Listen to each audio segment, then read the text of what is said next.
Every year, millions of old cars are crushed, shredded, and reborn as new steel. From roaring hydraulic presses to massive shredders that tear metal apart, the car recycling line turns wrecked vehicles into raw material ready for the foundry. In this video, we go inside the powerful machines and molten furnaces that give scrap metal a second life, revealing how yesterday's cars become the building blocks of tomorrow's world.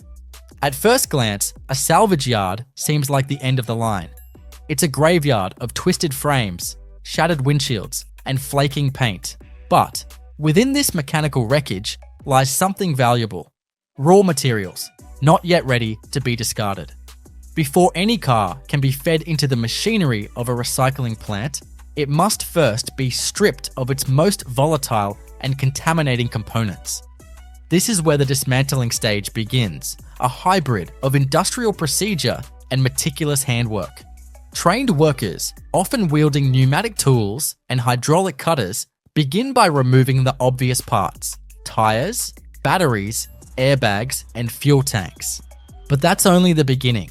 Modern vehicles contain a long list of potentially hazardous materials that must be removed with care, not just for safety, but to protect the integrity of the metal downstream. That includes everything from mercury switches to lead wheel weights to chunks of foam or plastic that might release toxic gases under high heat. This stage might seem low-tech, but it's surprisingly specialized. Extracting a lithium-ion battery pack from a hybrid or electric vehicle, for example, requires specific knowledge and tools. The packs can contain several hundred volts of electricity and have been known to ignite or explode when damaged or improperly handled. In many yards, such components are dealt with in separate, ventilated work areas, often under supervision by personnel trained in hazardous material handling. Even traditional lead-acid batteries are handled with care, not just because of their corrosive contents, but because they can be recycled separately, often refined into new batteries through a completely different process. Once the major components are out, the vehicle is drained of its fluids. This is one of the more critical environmental steps, as each car can contain up to 5 gallons of potentially polluting liquids: motor oil, coolant, transmission and brake fluids, and gasoline residue. Specialized equipment is used to evacuate these fluids without spills. Tall, spider-like machines with suction nozzles and long arms that can tap into reservoirs and drain them directly into sealed containers. It's a dirty job, but one that ensures no fluids make it to the next stage, where extreme forces and friction would otherwise turn them into fire hazards.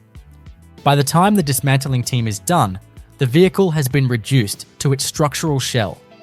The interior is gutted, the electronics removed, the fluids gone, and all major detachable parts taken off either for resale, specialized recycling, or safe disposal.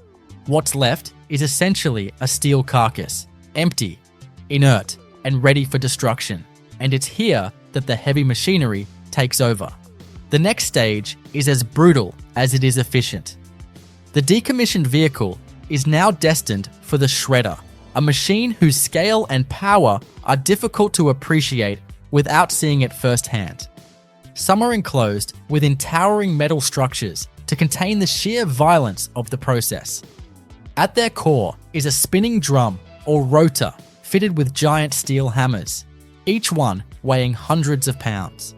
These hammers rotate at incredible speed, striking with enough force to tear a full-sized vehicle to pieces in seconds. The car is dropped in from above, often by a crane fitted with enormous steel claws or an electromagnet, and the moment it hits the blades, it disappears into a storm of noise and flying debris. What comes out the other end is known as auto shredder residue, a chaotic mix of ferrous and non-ferrous metals, glass, rubber, plastic, upholstery, insulation, and fragments of electronics. It resembles a coarse, greyish mulch and is blasted down conveyor belts in a continuous stream, creating a sound like a constant avalanche. But the true magic of the recycling line is only just beginning, because this raw output still needs to be sorted, separated, and purified into usable streams of material, and the most valuable among them is steel. What makes this possible isn't just brute force, but clever engineering. Entire systems of magnets, air jets, vibrating screens, and eddy current separators are used to tease apart the different elements in that debris flow. But before we get to that, it's worth pausing here, at this moment in the process, because it's a remarkable transformation in itself. In less than 10 minutes, a once functional machine, a car that once carried a family down a highway or sat quietly in a driveway for years, has been reduced to particles, not incinerated or buried, but rendered into its basic building blocks. It's violent, yes, but there's something oddly elegant in that too. Once the shredded remnants of a car leave the maw of the hammer mill, the real challenge begins, not in destruction, but in sorting. What's spewed out isn't a clean pile of recyclable material. It's a turbulent mess of steel fragments, aluminum, copper wiring, shards of plastic, bits of glass, cloth fibers, rubber insulation, and the occasional bolt or bracket that somehow survived intact. To the eye, it's just chaos. But to the machines lined up downstream, it's a meticulously layered opportunity, waiting to be sorted, refined, and reclaimed. The first step in the post-shredding phase is the magnetic separator, a workhorse of the industry and the key to pulling steel from the stream. As the shredded material is carried along a wide conveyor belt, an overhead drum magnet spins rapidly above it. Ferrous metals, especially iron and steel, are highly responsive to magnetic fields, so as they pass under the drum, they're pulled upward in mid-air, literally lifted from the pile of mixed debris and redirected onto a separate belt. The effect is dramatic. Heavy steel chunks fly upward and disappear down a different path, as though being summoned by invisible hands. It's the moment when the recycling line begins to extract value from the chaos. These magnets are powerful, some generating fields strong enough to lift car engines or steel beams with ease, but they must also be tuned delicately. The system needs to be fast enough to keep up with the conveyor's speed, yet accurate enough to avoid pulling in non-ferrous materials by accident. Steel makes up about 60-70% of the shredded mass by weight, so this is the primary harvest, and it happens fast, continuously, and with a rhythmic mechanical certainty. What's left behind after the magnet has done its work is still a complicated mix. Aluminum, copper, plastic, rubber, glass, and foam continue along the line, and here the process becomes even more ingenious. Vibrating screens sort particles by size. Air classifiers blow lighter materials, like foam and fabric, away from denser metals. And eddy current separators, which use rapidly rotating magnets, create opposing magnetic fields that can repel non-ferrous metals like aluminum and copper, launching them off the conveyor into separate bins. The steel, now isolated, is still not ready for the furnace. It's jagged, dirty, and inconsistent in shape and thickness. Some pieces are slivers no bigger than a coin. Others are fist-sized chunks of twisted frame. Dust clings to every surface, along with traces of paint, rubber, and oil. Before it can be melted and turned into new steel, it has to be cleaned, both physically and chemically. Many facilities use a combination of tumbling drums, magnetic polishing systems, and even high-pressure air washers to remove as much surface contamination as possible. This cleaning phase is crucial because impurities introduced at the melting stage, things like grease, silicon, or plastic, can weaken the molecular structure of the steel. The more consistent the feedstock going into the furnace, the higher the quality of the final product. In this way, the recycling process isn't just about reclaiming material, it's about restoring its integrity, making sure it can meet the rigorous standards of modern steel manufacturing. The cleaned steel scrap, often referred to now as shred, is loaded into rail cars or large industrial bins. It's typically compacted or baled into dense blocks to make transport more efficient and then shipped off to steel mills, either integrated steelworks or mini mills, depending on the region. Here, the final transformation begins. In a mini mill, which is a far more common destination for recycled steel, the melt process centers around an electric arc furnace, a piece of equipment that looks like something out of a science fiction novel. Massive, dome-shaped, and lined with refractory bricks, the furnace uses enormous graphite electrodes, sometimes over 20 feet long, to create arcs of electricity hotter than the surface of the sun. These arcs don't burn fuel. Instead, they generate heat through electrical resistance, capable of raising temperatures above 3,000 degrees Fahrenheit. When the baled scrap steel is dropped into the furnace, it begins to liquefy almost immediately. Standing near an EAF in operation, the sensory experience is overwhelming. There's a roar, like a jet engine, accompanied by bursts of brilliant white light each time the arc strikes the scrap. The air shimmers with heat, the floor vibrates, and above it all, a haze of steam and dust hangs in the air, sucked away by powerful exhaust systems. Workers stand behind heat shields or monitor the operation remotely from control rooms, watching carefully as the scrap turns into molten steel. The process isn't just about heat, it's also chemistry. Impurities in the scrap rise to the top during melting, forming a layer of slag. This slag is skimmed off, analyzed, and adjusted. Alloying agents can be added at this point, elements like manganese, chromium, or nickel, depending on the desired properties of the final steel product. It's a balancing act, and one that steel makers have refined over generations. They're not just melting down old cars. They're creating entirely new steel grades, tailored for specific uses: rebar for construction, sheets for appliance casings, or ultra-high-strength steel for automotive frames. What's remarkable is how efficient this entire system has become. Using scrap steel in electric arc furnaces requires up to 74% less energy than producing steel from raw iron ore. It also generates significantly fewer emissions. And because modern steel doesn't degrade in quality with recycling, the metal from a 1998 station wagon can just as easily become part of a 2025 electric SUV, or the rebar holding up a 30-story apartment building. Steel is endlessly recyclable. It never wears out. It simply changes form over and over again. After the molten steel reaches the desired composition, it's tapped from the furnace and poured into molds or cast into billets, slabs, or blooms, depending on its final use. These semi-finished products are then rolled, shaped, and cooled in massive mills that can stretch for hundreds of meters. At the end of this process, the steel is often indistinguishable from that made directly from iron ore. The only difference is its origin story, and the fact that it once roamed the streets with a steering wheel and license plate. Once the molten steel is tapped from the furnace and cast into semi-finished shapes, be it billets, blooms, or slabs, it enters the next phase of its rebirth, the rolling mills.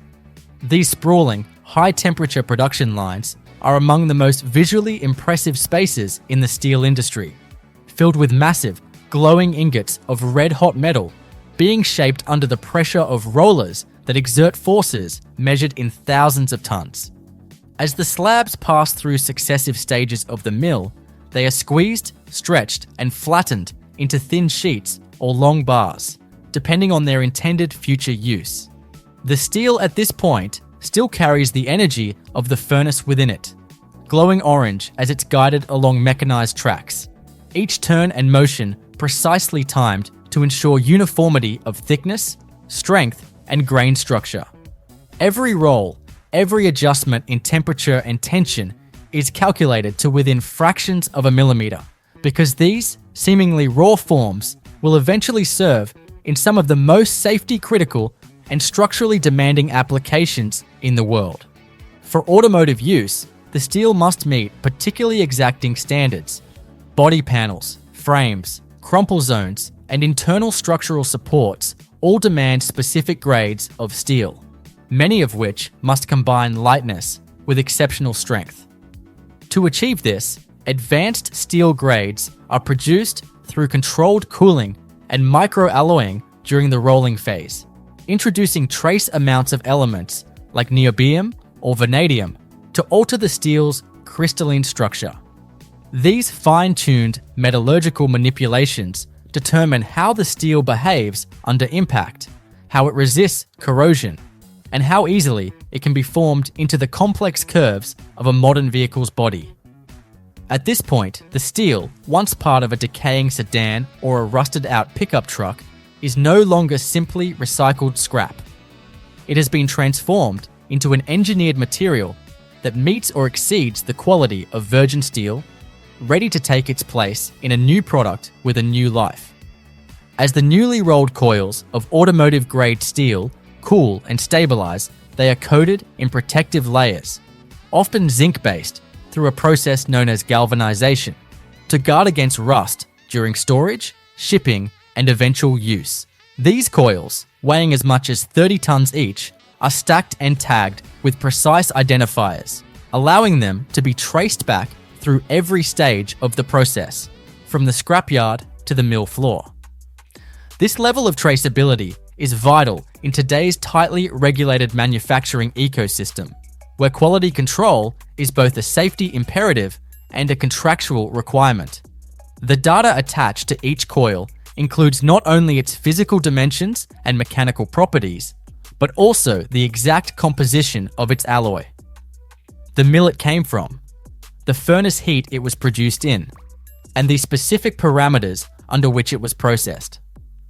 Nothing is left to chance because the final users, automakers, appliance manufacturers, infrastructure contractors, demand absolute reliability. Once these steel coils leave the mill, they enter the global logistics system that connects steel producers with the world's industrial users. Trains, barges, and flatbed trucks loaded with precisely wrapped coils fan out across continents, heading for fabrication plants, stamping facilities, and car factories that operate on razor-thin schedules and just-in-time delivery models. A missed shipment can delay production lines, so the movement of this material is tracked with almost military precision.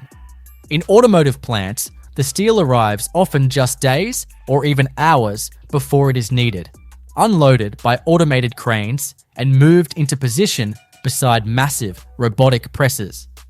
These machines, often standing 2 or 3 stories tall, press the steel into doors, fenders, roof panels, and internal structural supports in rapid succession, each motion calibrated to exact tolerances. The sound of the press stamping steel is deep and rhythmic, like a giant heart beating inside the factory, and the material it shapes carries within it the recycled legacy of countless vehicles that once traveled the world's roads. But it's not just body panels that are made from recycled steel. Much of a modern car's chassis, the platform that holds the suspension, engine, transmission, and passenger cabin, is constructed from high-strength steel that often originates from scrap.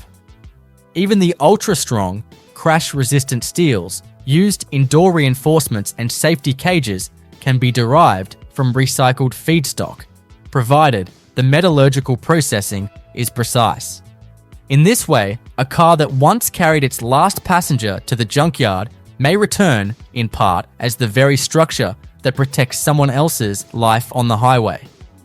The continuity is both practical and poetic, a cycle of material use that eliminates waste while reinforcing safety, durability, and performance. What makes this industrial cycle so remarkable is not just the transformation of matter, but the scale and speed at which it happens. Every component in the process, from the cranes that unload shredded scrap to the computer-controlled furnace arcs and automated rolling lines, is designed to maintain throughput with minimal interruption. Downtime is the enemy of efficiency, and every minute of operation is carefully optimized.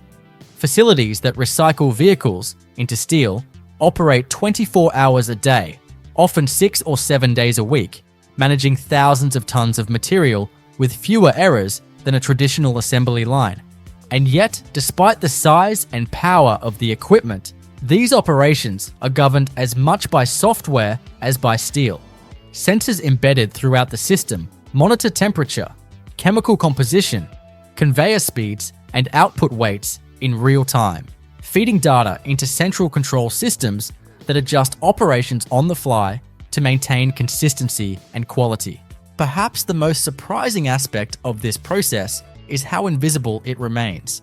Despite its monumental scale, the recycling of cars into steel happens largely out of sight, hidden behind the walls of industrial buildings, buried in shipping manifests, and wrapped in the form of fresh steel that looks no different from any other. The story of a recycled car doesn't leave a mark on the coil that arrives at the stamping press. And yet, embedded in that coil is a legacy of resource recovery, engineering ingenuity, and environmental responsibility that stretches across continents and decades. The result is a product that not only meets the performance standards of modern manufacturing, but does so with a significantly reduced environmental footprint. Compared to steel made from raw iron ore, recycled steel requires far less energy, produces fewer carbon emissions, and reduces the need for mining operations that scar landscapes and ecosystems. In fact, the use of electric arc furnaces powered by renewable energy is rapidly transforming recycled steel into one of the most sustainable industrial materials in the world. Some steel plants are even approaching carbon neutrality, using solar and wind energy to power their furnaces and integrating closed-loop water systems to minimize waste and pollution. These advancements are not theoretical. They are happening now, quietly and efficiently, in plants from Germany to South Korea, from the United States to China. This is the true triumph of large-scale automotive recycling, not just the cleverness of the machines or the scale of the infrastructure, but the way it silently reinvents the concept of waste. A rusted-out sedan parked in a forgotten corner of a salvage yard is not the end of anything. It is the beginning of a transformation. The same metal that once bore the brunt of time, weather, and collision becomes once again the backbone of modern civilization. Steel does not die. It endures, it bends, melts, reforms, and returns, stronger, cleaner, and ready for whatever comes next. As the global automotive industry evolves, so too does the complexity of the cars themselves. While older vehicles were largely composed of steel, glass, and rubber, modern cars are far more sophisticated composites of aluminum, high-strength steel, carbon fiber, plastics, polymers, advanced electronics, and multi-layered coatings. What once could be broken down into a few basic materials is now a carefully engineered puzzle of chemically diverse components, many of which resist separation or carry environmental risks if processed incorrectly. This shift has introduced a formidable new challenge to large-scale automotive recycling: how to maintain the efficiency and purity of steel recovery in the face of growing material complexity. A modern car is, in essence, a rolling computer. The average new vehicle contains over 1,000 chips, dozens of circuit boards, and hundreds of feet of copper wiring. Touchscreens, radar sensors, LiDAR systems, electric drive modules, and battery management units are now embedded in vehicle architecture in ways that make simple disassembly nearly impossible. While these systems enhance safety, comfort, and performance, they complicate the process of separating ferrous from non-ferrous materials downstream.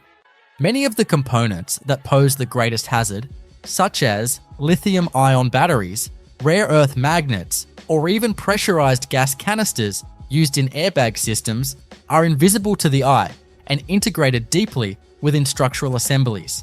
If overlooked, they can cause fires, explosions, or chemical contamination during shredding or melting.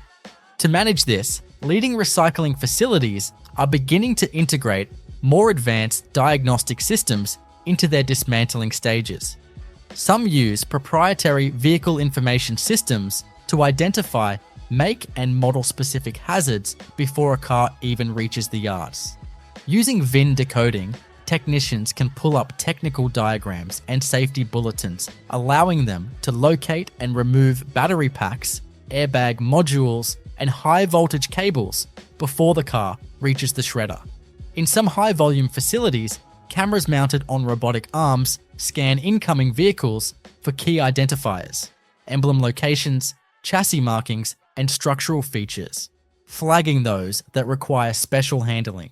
It's not just about protecting workers or machines, it's about safeguarding the downstream purity of recovered steel, which must remain free from copper, aluminum, or heavy metal contamination to be viable for high-grade reuse. One of the most persistent contaminants in recycled steel is copper, introduced primarily through wiring harnesses, motors, and small mechanical components like bushings or fittings. Even tiny amounts of copper can cause significant problems when steel is melted and re-solidified. It leads to hot shortness, a phenomenon where the steel becomes brittle and prone to cracking during rolling or forming. Unlike some contaminants, copper cannot be removed once it's alloyed into the melt. That means the only defense is prevention, removing it before shredding.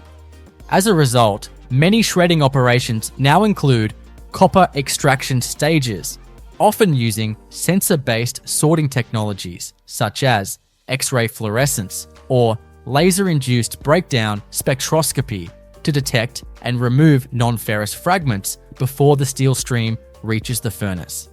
These systems aren't perfect, but they represent a growing convergence of material science and machine vision that's pushing automotive recycling into a more precise and adaptable era. The same applies to aluminum, which has seen a sharp increase in automotive use over the past 2 decades. Many hoods, doors, and structural components in modern vehicles are now made from aluminum alloys, prized for their strength-to-weight ratio. However, aluminum and steel cannot be recycled together. When mixed in a melt, aluminum weakens the steel and leads to defects. So the sorting systems downstream from the shredder have grown more sophisticated in response.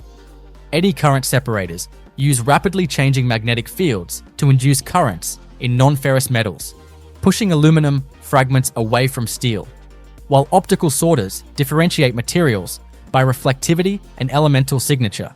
In high-end facilities, these systems are now accurate enough to separate different aluminum grades from one another, further improving recovery value and material reuse. Despite these advances, the industry still grapples with the increasingly frequent use of composite materials. Plastics reinforced with carbon fiber, hybrid metal polymer laminates, or thermosetting resins used in structural panels and bumpers. These materials, while ideal for lightweight construction, are often unrecyclable in any traditional sense. They resist shredding, cannot be melted or reformed, and release harmful gases when incinerated. As such, they usually end up in landfill-bound residue, a byproduct known in the industry as ASR, automotive shredder residue. While many regions require ASR to be managed responsibly, it remains one of the largest waste streams in the auto recycling sector. Research is underway into thermal decomposition and chemical recycling techniques that could break down these materials into usable hydrocarbons or resins, but most are still in pilot stages and not yet scalable to the millions of tons generated annually. Amid all this complexity, the global supply chain that supports recycled steel continues to operate with astonishing resilience. Raw scrap from end-of-life vehicles is traded and shipped around the world like any other commodity. Large-scale exporters in the United States, Europe, and Japan ship scrap to steel mills in countries like Turkey, India, South Korea, and China, where demand for feedstock regularly outpaces local supply. Some of these mills specialize in certain grades of recycled steel, producing flat products for automotive use, while others create construction-grade billets for rebar and structural beams. Ships loaded with compressed scrap cubes leave ports daily, often headed for mills located near coastlines for easy offloading and reduced inland transport costs.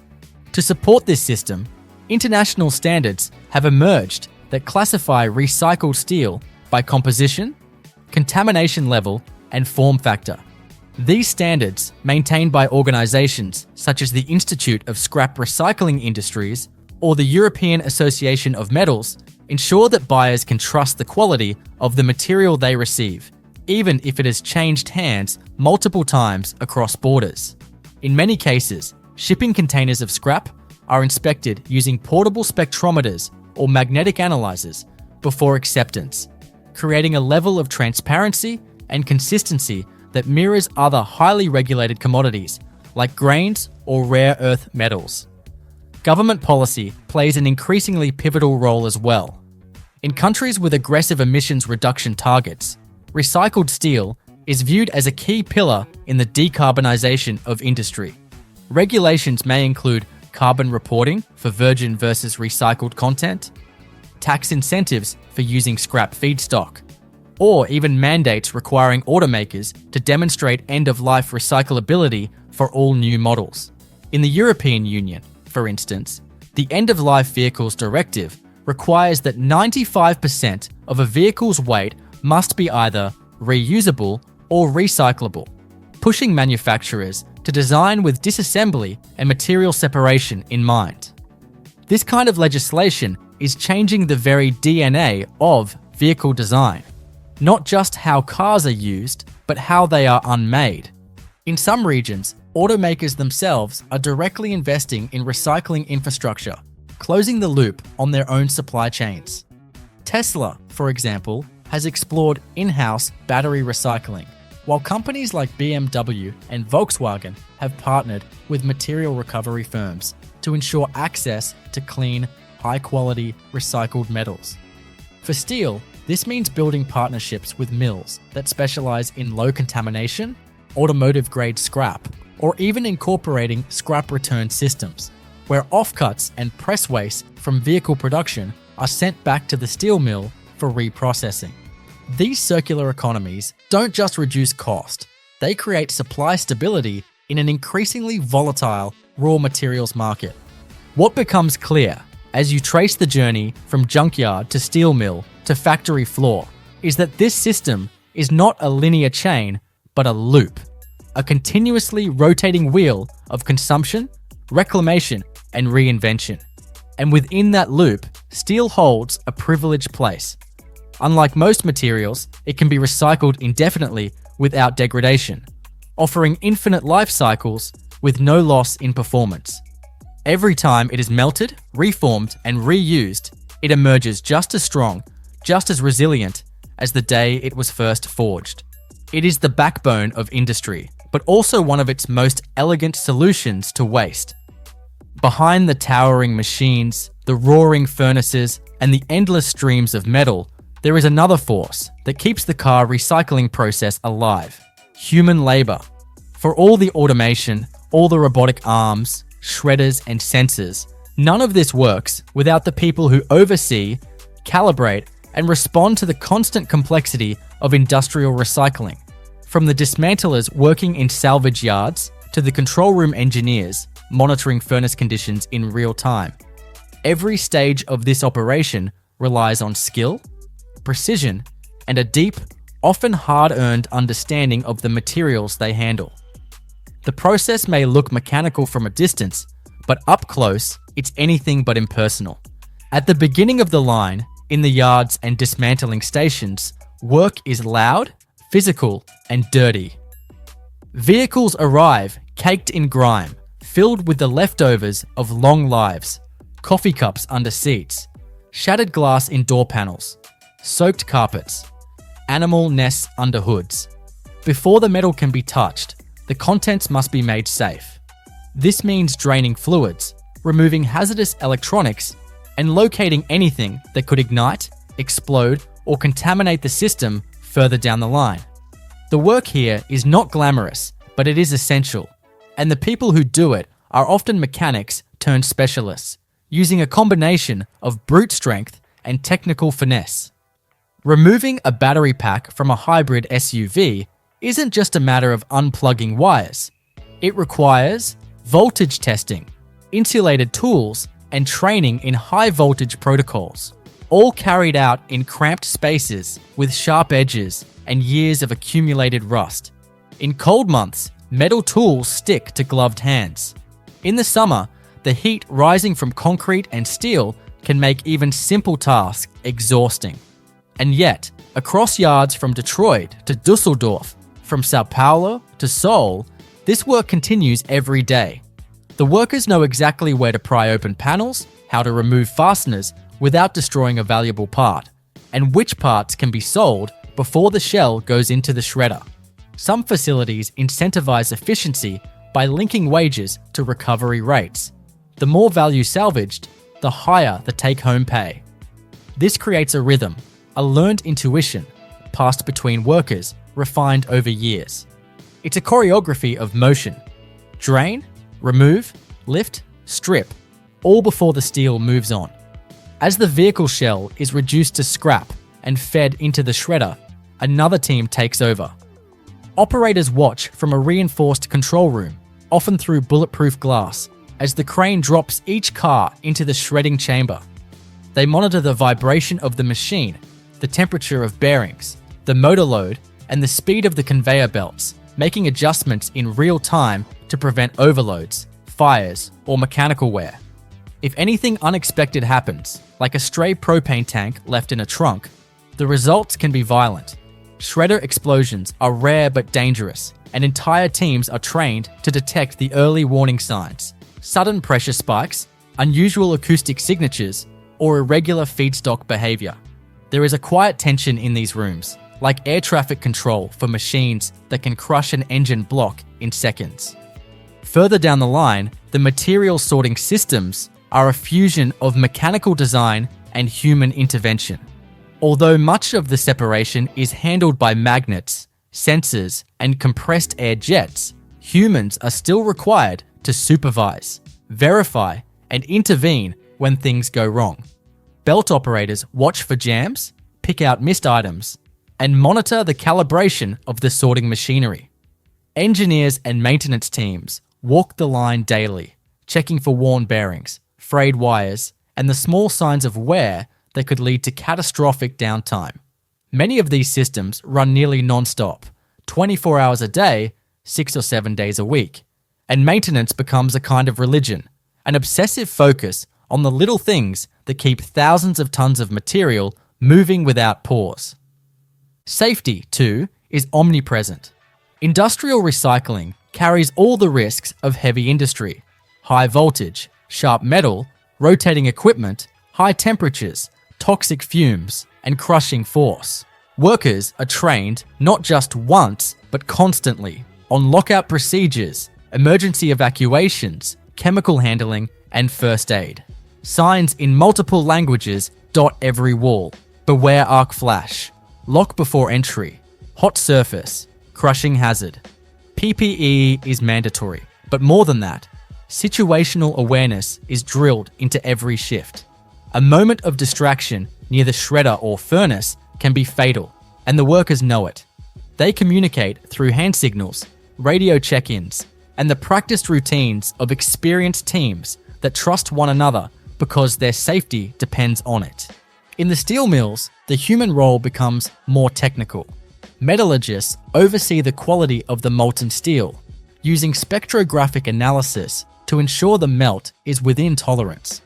Furnace operators guide the power input, adjusting current, voltage, and electrode distance to manage the intense energy environment inside the electric arc furnace. They monitor the chemistry of the slag, tweak the oxygen lancers, and track the reaction of alloying elements in real time. There's a rhythm to this work too, but it's governed by data as much as by feel. Operators might work from behind thick glass, or from control rooms filled with monitors, keyboards, and thermal imaging displays. They aren't handling molten steel directly, but they are responsible for its behavior, and they carry the burden of quality and consistency across every batch. And in the rolling mills, where red-hot slabs of steel are squeezed into precise forms, another layer of labor oversees the interplay between heat, force, and geometry. Rolling operators time the entry of each slab into the rollers, adjust pressures, and monitor the cooling rate to control the microstructure of the steel. Misalignment or temperature errors can lead to warped products, cracks, or internal stresses that may not reveal themselves until weeks later during use. The machinery here is massive, but its operation is precise, and the people who manage it have learned through years of experience how to listen to the line, not just visually, but through sound, vibration, and the subtle cues that machines alone can't read. Even outside the physical plant, there are logistics teams, data analysts, inventory managers, and environmental compliance officers who keep the system running. Scrap must be sorted and tracked by origin. Output must be matched to buyer specifications. Transport must be timed to dock schedules and customs regulations. Environmental reporting must be filed monthly or even daily, documenting emissions, waste streams, and recycling rates. Each of these roles feeds into the system, like tributaries into a river, and if any one link breaks, be it a missed shipment, a faulty sensor, or an unsafe operation, the entire cycle can grind to a halt. What emerges from this web of human effort is not just steel, but consistency, predictability, repetition. It's a kind of industrial reliability born from people doing difficult work well, day after day. Machines make the process possible, but people give it its shape, its margin of safety, and its flexibility. They improvise when supply chains change. They adapt when new vehicle designs demand new recycling methods. They train the next generation, often through mentorships and apprenticeships, because this is knowledge that can't be fully encoded in manuals or screens. There is a pride to this work, even if it goes unseen. Many of the people who labour in these yards and mills never touch the final product. They don't see the cars that their steel will help build, but they know the importance of what they do. They understand that waste becomes resource, that what was once discarded now forms the infrastructure of tomorrow. And in a world grappling with environmental collapse, resource scarcity, and industrial overreach, that knowledge matters. It gives meaning to the grind. It's not just about breaking things down, it's about building something back, stronger, cleaner, and more resilient than before. The journey of recycled steel does not end at the factory door, nor is it limited to the automotive world where so much of it begins. Once steel has passed through the fire, rolled into sheets, rods, beams, or coils, it becomes an invisible backbone of modern civilization, re-entering society not only through vehicles, but through buildings, bridges, machines, tools, and household appliances. It is, quite literally, everywhere. And because recycled steel is virtually indistinguishable from newly mined and processed material, it flows seamlessly into nearly every industrial process that relies on strength, durability, and adaptability. In construction, recycled steel is a foundational material used in rebar, I-beams, structural frames, and support columns. Walk through any city skyline, and chances are you're surrounded by towers that rest on steel, once part of shipping containers, derelict machines, or decommissioned automobiles. The rebar embedded in concrete slabs may have started life in the frame of a sports car that once cruised down an interstate in another decade. Because steel can be recycled indefinitely without any degradation in performance, engineers and architects trust it implicitly, regardless of its origin. That trust has allowed the construction industry to embrace recycled steel, not as a compromise, but as a preferred option, an opportunity to reduce embodied carbon without sacrificing strength or longevity. In infrastructure, the story is similar. Bridges, railway lines, pipelines, guardrails, and even large-scale transit systems all rely heavily on steel. much of it drawn from scrap sources. These are materials that must perform for decades under stress, vibration, and the elements, and the recycled content within them is treated no differently than steel made from raw ore. What matters is composition, cleanliness, and consistency, attributes ensured by the refining processes that take place in the mills. For governments and developers facing mounting pressure to reduce emissions and source materials responsibly, recycled steel offers a direct path toward meeting climate goals without the need to completely reinvent supply chains. In household appliances, the presence of recycled steel is nearly ubiquitous. Refrigerators, ovens, washing machines, dishwashers, and water heaters all rely on stamped and formed steel parts for their outer shells and internal structures. These are often made from the very same coils that were produced for the auto industry, sometimes even cut from the same master rolls. Appliance manufacturers prefer this material not only for its cost-effectiveness and durability, but for its workability. Stamped parts, formed panels, and rigid frames are all easier to manufacture from high-quality sheet steel. And because the recycled version meets all required tolerances and certifications, there is no disadvantage in choosing it.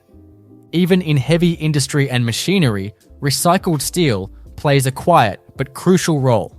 Mining equipment, agricultural machines, earth movers, cranes, wind turbine towers, and cargo ships all incorporate vast amounts of steel, and while their scale and function vary widely, they all benefit from the same core property, that steel, regardless of how many times it has been melted and reshaped, retains its mechanical integrity. The excavator claw that rips open a hillside, or the blade of a bulldozer carving through soil, may once have supported the undercarriage of a long-forgotten delivery van. The materials are reborn not just once, but again and again. This cycle of consumption, reclamation, and reformation is increasingly becoming a model for the broader materials economy. Where once the industrial world was built on linear processes, extract, manufacture, use, discard, there is now a growing shift towards circularity, where materials are kept in use for as long as possible, and waste is treated not as a problem, but as a resource. Steel, perhaps more than any other material, embodies this shift. Its recyclability is not a side effect or a feature added later. It is embedded into the very chemistry of the material itself. It doesn't degrade, warp, or become brittle with age. It remains what it is: strong, dense, formable, and resilient, no matter how many times it is cycled through heat and transformation. This quality has not gone unnoticed in industries pushing the boundaries of innovation. In the renewable energy sector, for instance, wind turbines are now frequently constructed using recycled steel, especially in the massive towers and bases that anchor them. Solar panel farms require mounting systems and framing that must endure decades of exposure, and recycled steel fits the bill perfectly. In hydrogen production facilities, where high-pressure storage tanks must be both incredibly strong and corrosion-resistant, specific alloys of recycled steel are being explored for cost-effective scaling. And in battery manufacturing, especially in second-life EV battery plants, recycled steel forms the housing, racks, and support structures for massive energy storage systems designed to stabilize national grids. The aerospace industry, long reliant on specialized alloys and lightweight materials, has also begun incorporating recycled steel in non-critical components and ground support equipment. In many space launch facilities, recycled steel forms the scaffolding, platforms, and moving parts of ground-based infrastructure, while the flight hardware itself remains a realm of titanium, aluminum-lithium alloys, and carbon composites. The world that supports those launches is built on humble, recycled steel. Perhaps most striking is the role recycled steel is beginning to play in the architecture of tomorrow. In cutting-edge buildings, those pursuing net zero certifications or aiming to reduce their embodied carbon footprint, steel with high recycled content is now a sought-after material. Developers are asking not only how strong the steel is, but where it came from, what its carbon history is, and how it fits into a closed-loop materials plan. Certifications like LEED and BREEAM now reward projects that use recycled materials, and as these frameworks become industry standard, the demand for clean, traceable recycled steel continues to rise. The supply chain is evolving to meet this demand. Some mills now label their steel products not only with traditional specifications such as tensile strength and thickness, but also with environmental metrics like recycled content percentage and associated CO2 emissions per ton. This data is recorded, audited, and sometimes even embedded into digital twins, virtual models of real-world products used in design, maintenance, and life cycle analysis. In this way, a beam of steel can carry not just structural weight, but also an environmental story, tracked from its origins in a crushed vehicle to its final resting place in a high-rise or bridge. As this ecosystem expands, the lines between industries blur. Automakers now work with construction firms to coordinate steel supplies. Recycling companies sign long-term contracts with wind turbine manufacturers. Logistics providers map out routes, not just for delivery, but for return, bringing scrap from disassembly plants back to mills, creating true material loops. It's a world of coordination, of feedback systems, of a deepening awareness that the materials we use are not infinite, and that every product must eventually become its own source of raw material. What was once seen as the dirty back end of industry, the junkyard, the shredder, the furnace, is now viewed increasingly as a vital part of the industrial future. It is here, in these loud, hot, and often overlooked places, that real sustainability begins. Not with slogans or carbon offsets, but with the physical reality of keeping materials in motion, transforming old forms into new without losing utility or value. This is not just the recycling of matter, it is the recycling of purpose. In this evolving landscape, steel stands alone in its versatility. It is the connective tissue between generations of infrastructure, between industries, and between eras of design and technology. And because of its unique ability to return again and again, unchanged in quality, it carries with it a kind of immortality. The steel from a 1970s station wagon may now reside in a wind turbine blade base. The beams from a demolished factory may support the floors of a 3D printed housing development, and the frame of a retired delivery truck may find its way into the structural skeleton of a modular skyscraper designed to be dismantled and reused in 50 years. The process begins not with cleanliness or order, but with sheer volume and disorder.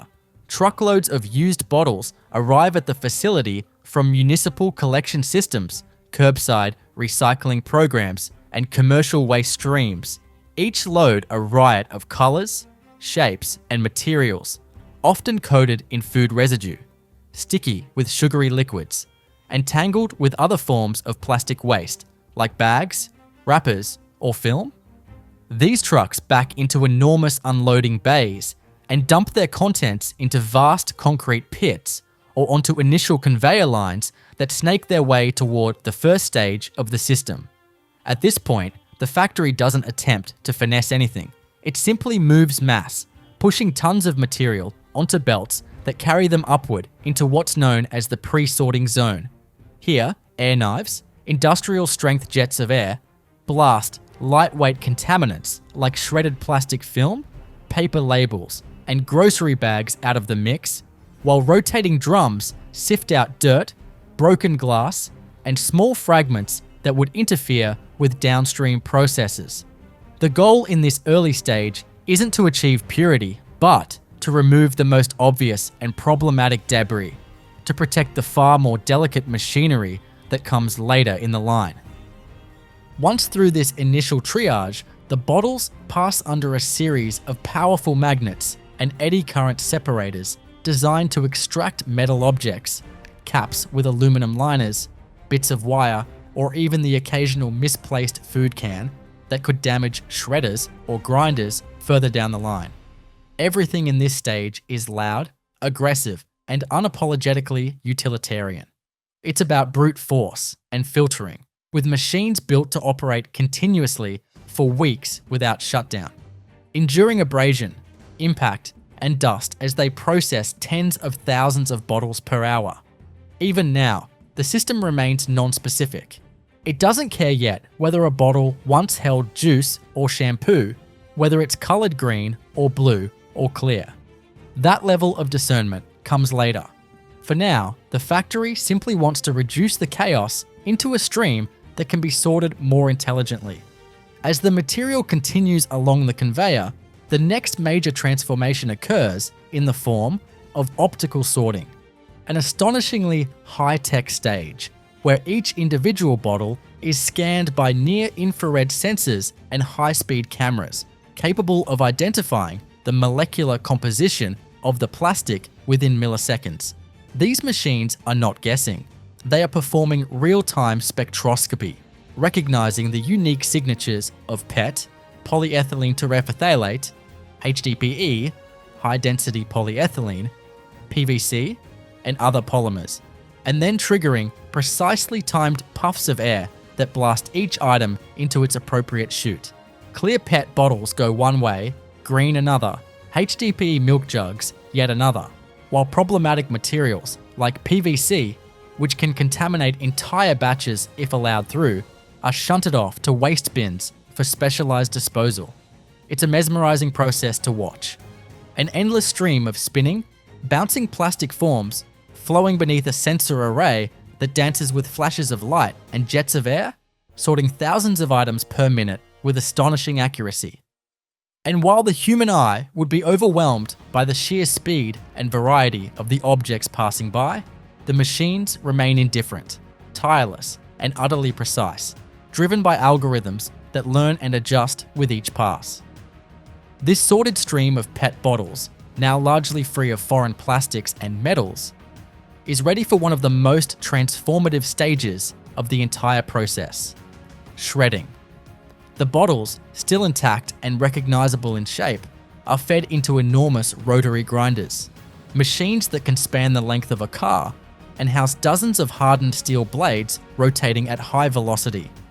These grinders don't so much cut the bottles as annihilate them, turning rigid plastic into small, irregularly shaped flakes that fall like confetti onto vibrating screens. This is the first moment where the bottles lose their identity, ceasing to be discrete objects and becoming raw material, jagged, frosted flakes that will undergo further refinement before they can be deemed useful.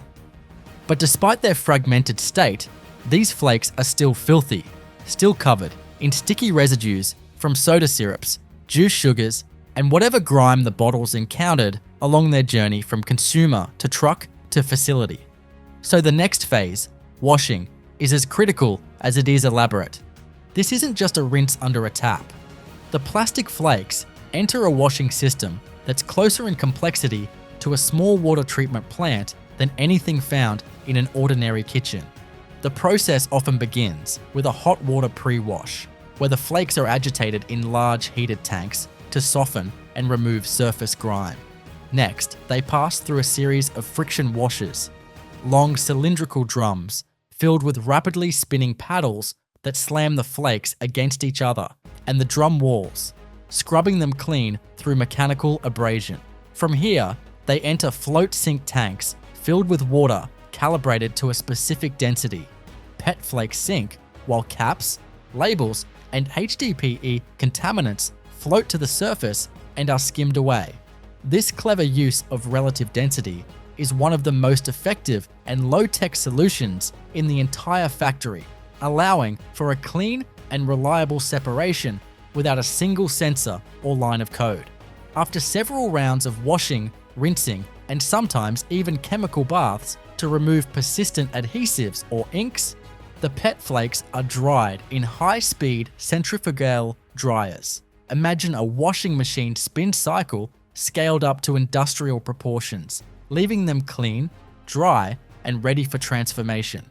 At this point, we're barely halfway through the process, but already the journey from bottle to raw material has revealed just how much infrastructure, energy, and precision goes into something most of us imagine as a simple matter of putting it in the blue bin.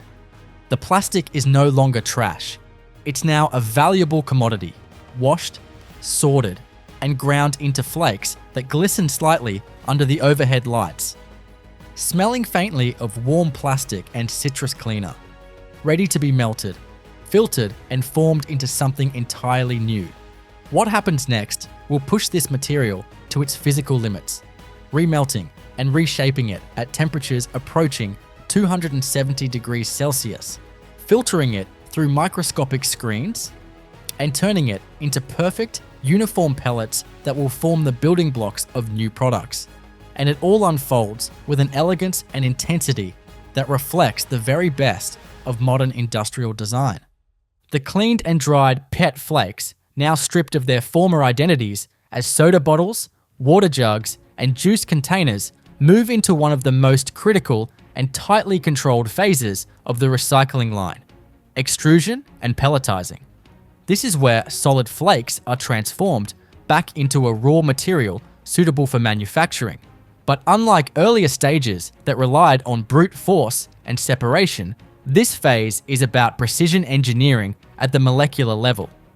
Every parameter, from temperature to pressure to filtration, is fine-tuned to ensure consistency, because the goal here isn't just to recycle plastic, it's to restore it to a form so pure and standardized that it can compete with virgin resin made directly from petroleum. The flakes are fed into massive stainless steel hoppers that funnel downward into twin-screw extruders, towering machines where heat and compression converge in a kind of controlled plastic alchemy. Inside, intermeshing screws rotate within heated barrels, gradually increasing pressure and temperature until the flakes begin to soften, melt, and finally merge into a viscous, honey-like stream of molten plastic. This material, thick and gleaming, is pushed forward along the barrel, where it passes through fine mesh filters, ultra-strong screens that catch any remaining contaminants, bits of paper, or unmelted residue that survived earlier stages. These filters are automatically cleaned or changed by robotic systems to maintain flow without downtime, because in factories like these, time is measured in throughput, and a single minute offline can mean a ton of lost material. Once filtered, the molten plastic is pushed through a die plate at the end of the extruder, emerging in long, spaghetti-like strands that are immediately cooled, typically by passing through a chilled water bath.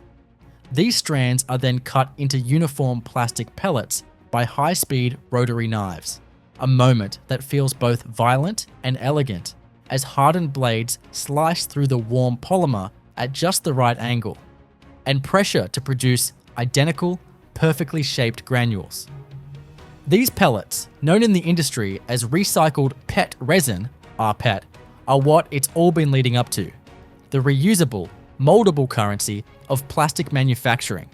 They tumble out in a rush, warm to the touch and slightly translucent, each one a fingerprint-less blank slate ready to become packaging, textiles, or even new bottles all over again. But in facilities dealing with food-grade recycling, the process doesn't stop there. Regulations are exacting when plastic is meant to come into contact with food or beverages again. So a specialized additional phase kicks in: super cleaning, a complex series of thermal and vacuum treatments that strip the plastic of any lingering contaminants at the chemical level. The pellets are heated under vacuum conditions to force out absorbed gases, volatile organic compounds, and anything else that might have bonded with the plastic during its first life. In some systems, they're also subjected to solid-state polymerization, SSP, a process where heat is applied below the melting point to rebuild molecular chains broken during the first production and recycling phases, essentially restoring the mechanical properties of virgin plastic. The result is a recycled resin that's strong, clean, and fully certified for use in food and beverage packaging, something increasingly important as industries seek to close the loop on plastic waste. Meanwhile, the factory operates on a rhythm, a tempo dictated by conveyor belts, shift schedules, and the constant roar of machinery. There's a tactile hum to the place, the vibrations of motors through the concrete floor, the occasional hiss of hydraulic arms adjusting alignment, the smell of warm plastic mingled with faint industrial lubricants. Operators move through this space like engineers aboard a spacecraft, monitoring temperatures on digital panels, checking quality samples from pellet bins, recalibrating machines with a keystroke or a wrench. Some areas are entirely automated, sealed behind glass, where robotic arms handle material with a speed and delicacy no human could match. Others require manual checks, technicians pulling pellets every half hour for lab testing, inspecting them under microscopes to measure clarity, size distribution, and contamination levels, down to parts per million. It's a blend of the analog and the automated, and the balance is crucial. One bad batch, one jammed extruder, one missed contaminant could mean hours of downtime and thousands of kilograms of compromised product. And yet, the most fascinating part isn't the pelletizing itself, it's the scale. A single industrial recycling line can process over 50,000 kilograms of plastic per day. That's the equivalent weight of more than 2 million empty water bottles, shredded, washed, melted, and reformed into tiny granules in a single 24-hour cycle.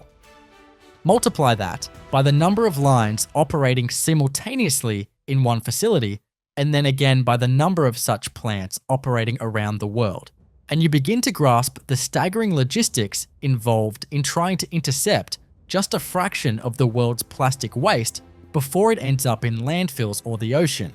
But what happens to all these pristine rPET pellets once they're finished? They're not stored long. Most are loaded directly into bulk transport systems, either funneled into massive silo containers or poured into specialized trucks with sealed, dust-free interiors that carry them to manufacturers.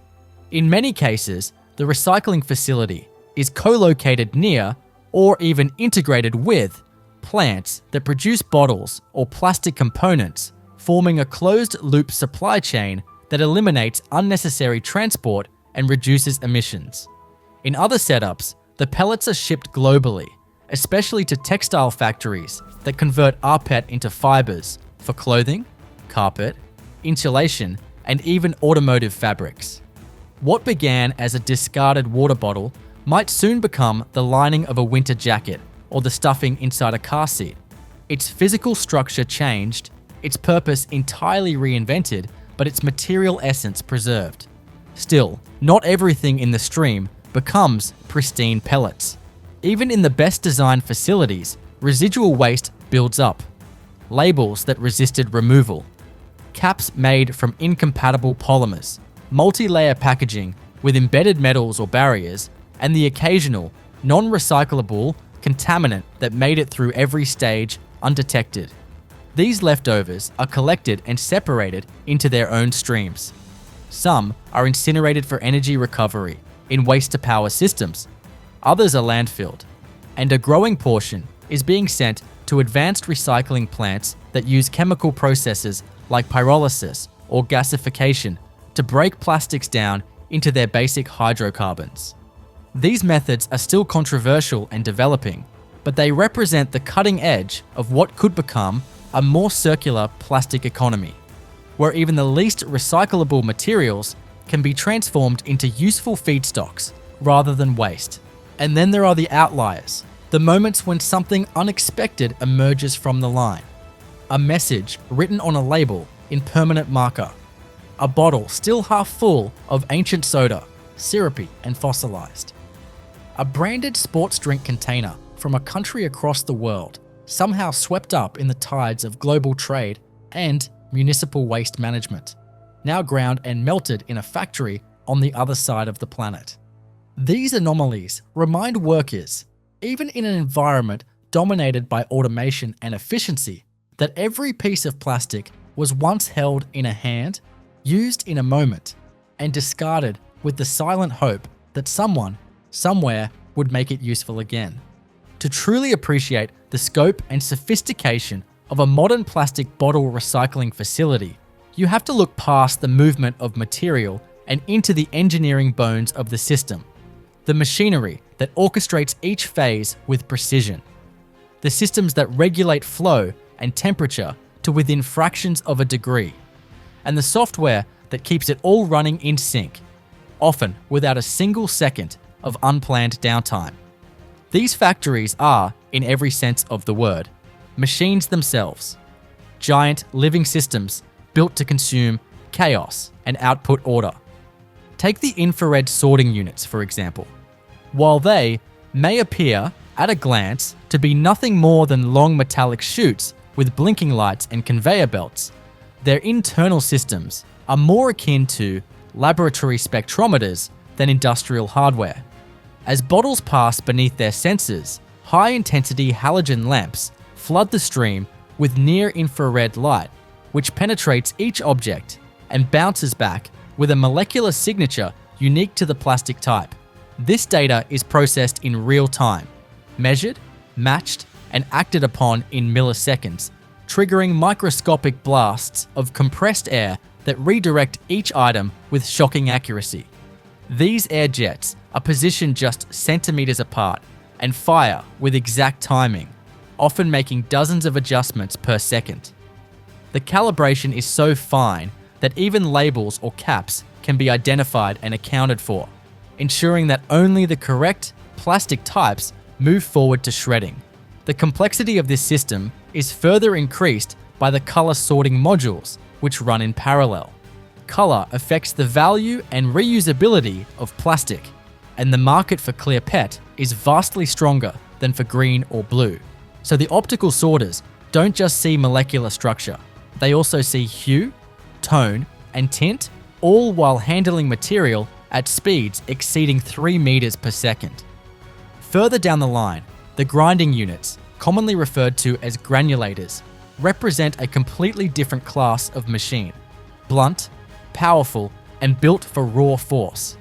The interior chamber of a granulator houses a rotor embedded with multiple sets of hardened steel blades, rotating at high speed within a tight cutting gap against stationary blades affixed to the chamber wall. The bottles are fed in whole, and as the rotor spins, the plastic is sliced and crushed into flakes. But it's not a simple cut and done process. Every few seconds, the machine experiences varying loads depending on bottle density, cap rigidity, or even residual liquids inside. To manage this variability, granulators are equipped with torque monitors, automatic load sensors, and hydraulic systems that adjust blade distance on the fly, ensuring the flakes are cut to the correct size and minimizing unnecessary wear. Even the steel used for the blades is carefully chosen, often a specific tool-grade alloy hardened to withstand continuous impact across weeks of uninterrupted operation. And when those blades do dull, which they inevitably will, robotic maintenance arms or skilled technicians perform hot swaps during scheduled micro pauses, typically under 15 minutes, to avoid halting the rest of the line. Once the plastic reaches the washing section, the engineering shifts again, from mechanical force to fluid dynamics. Friction washers, perhaps the most underestimated machines in the plant, rely not just on high-speed agitation, but also on precisely engineered turbulence.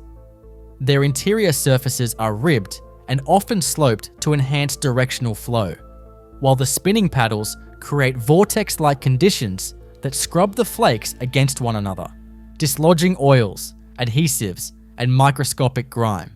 But these systems face an uphill battle. Labels and glues, especially on shrink-wrapped bottles, are notoriously difficult to remove. Some factories deploy pre-treatment systems using steam or mild caustic solutions to soften adhesives before friction washing, while others rely on enzymatic soaks that break down organic contaminants without damaging the plastic.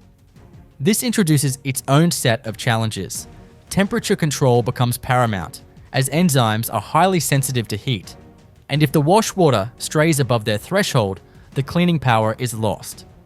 To counter this, inline heaters and chillers maintain the water at precise set points, often within a 1 degree Celsius window, and flow regulators ensure consistent agitation regardless of load volume.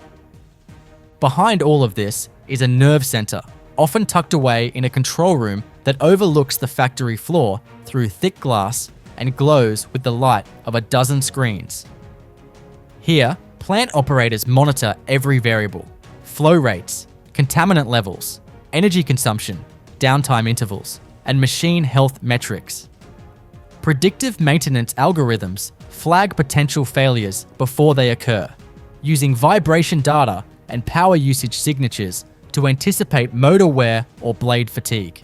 Machine learning models, trained on historical data, adjust sorter sensitivity based on the material stream in real time, compensating for seasonal shifts in recycling input: more water bottles in summer, more detergent containers in winter, more unusual contaminants after festivals or holidays. This is not a simple assembly line. It is a data-driven ecosystem where automation and analytics intertwine to keep the process lean, efficient, and remarkably responsive. Yet for all the technology, one of the most remarkable aspects of the system is how it handles hygiene and contamination control. Recycling is inherently dirty business. Bottles arrive sticky, smelly, and often carrying biological waste or mold. To ensure that these contaminants don't interfere with pellet purity, especially for food-grade applications, factories implement strict zone controls. The plant is typically divided into sections: raw waste, intermediate product, and clean output. Personnel moving between zones must follow sanitation protocols, not unlike those in pharmaceutical facilities. Some areas require boot dips, hand sanitizers, or full PPE transitions. In food-grade lines, air is filtered through HEPA systems to remove dust and microbes, and machinery is sanitized on scheduled rotations with pressurized steam or chemical disinfectants. These steps aren't just for show. If a batch of food-grade rPET is found to be contaminated, it can't be downgraded.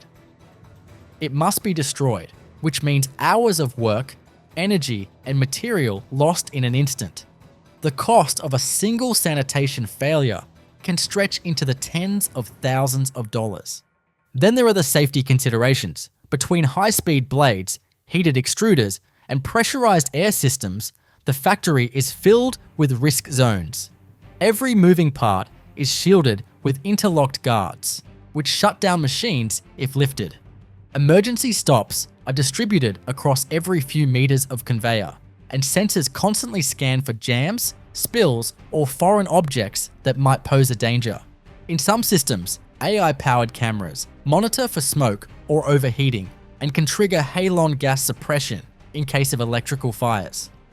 Worker safety is non-negotiable, not just because regulations demand it, but because any injury halts production and creates cascading problems across the line.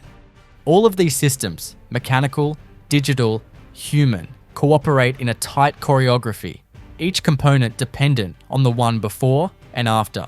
A failure in the sorting stage affects the quality of grinding. A clog in the washing line delays drying. A hiccup in pelletizing can ruin an entire shift's output.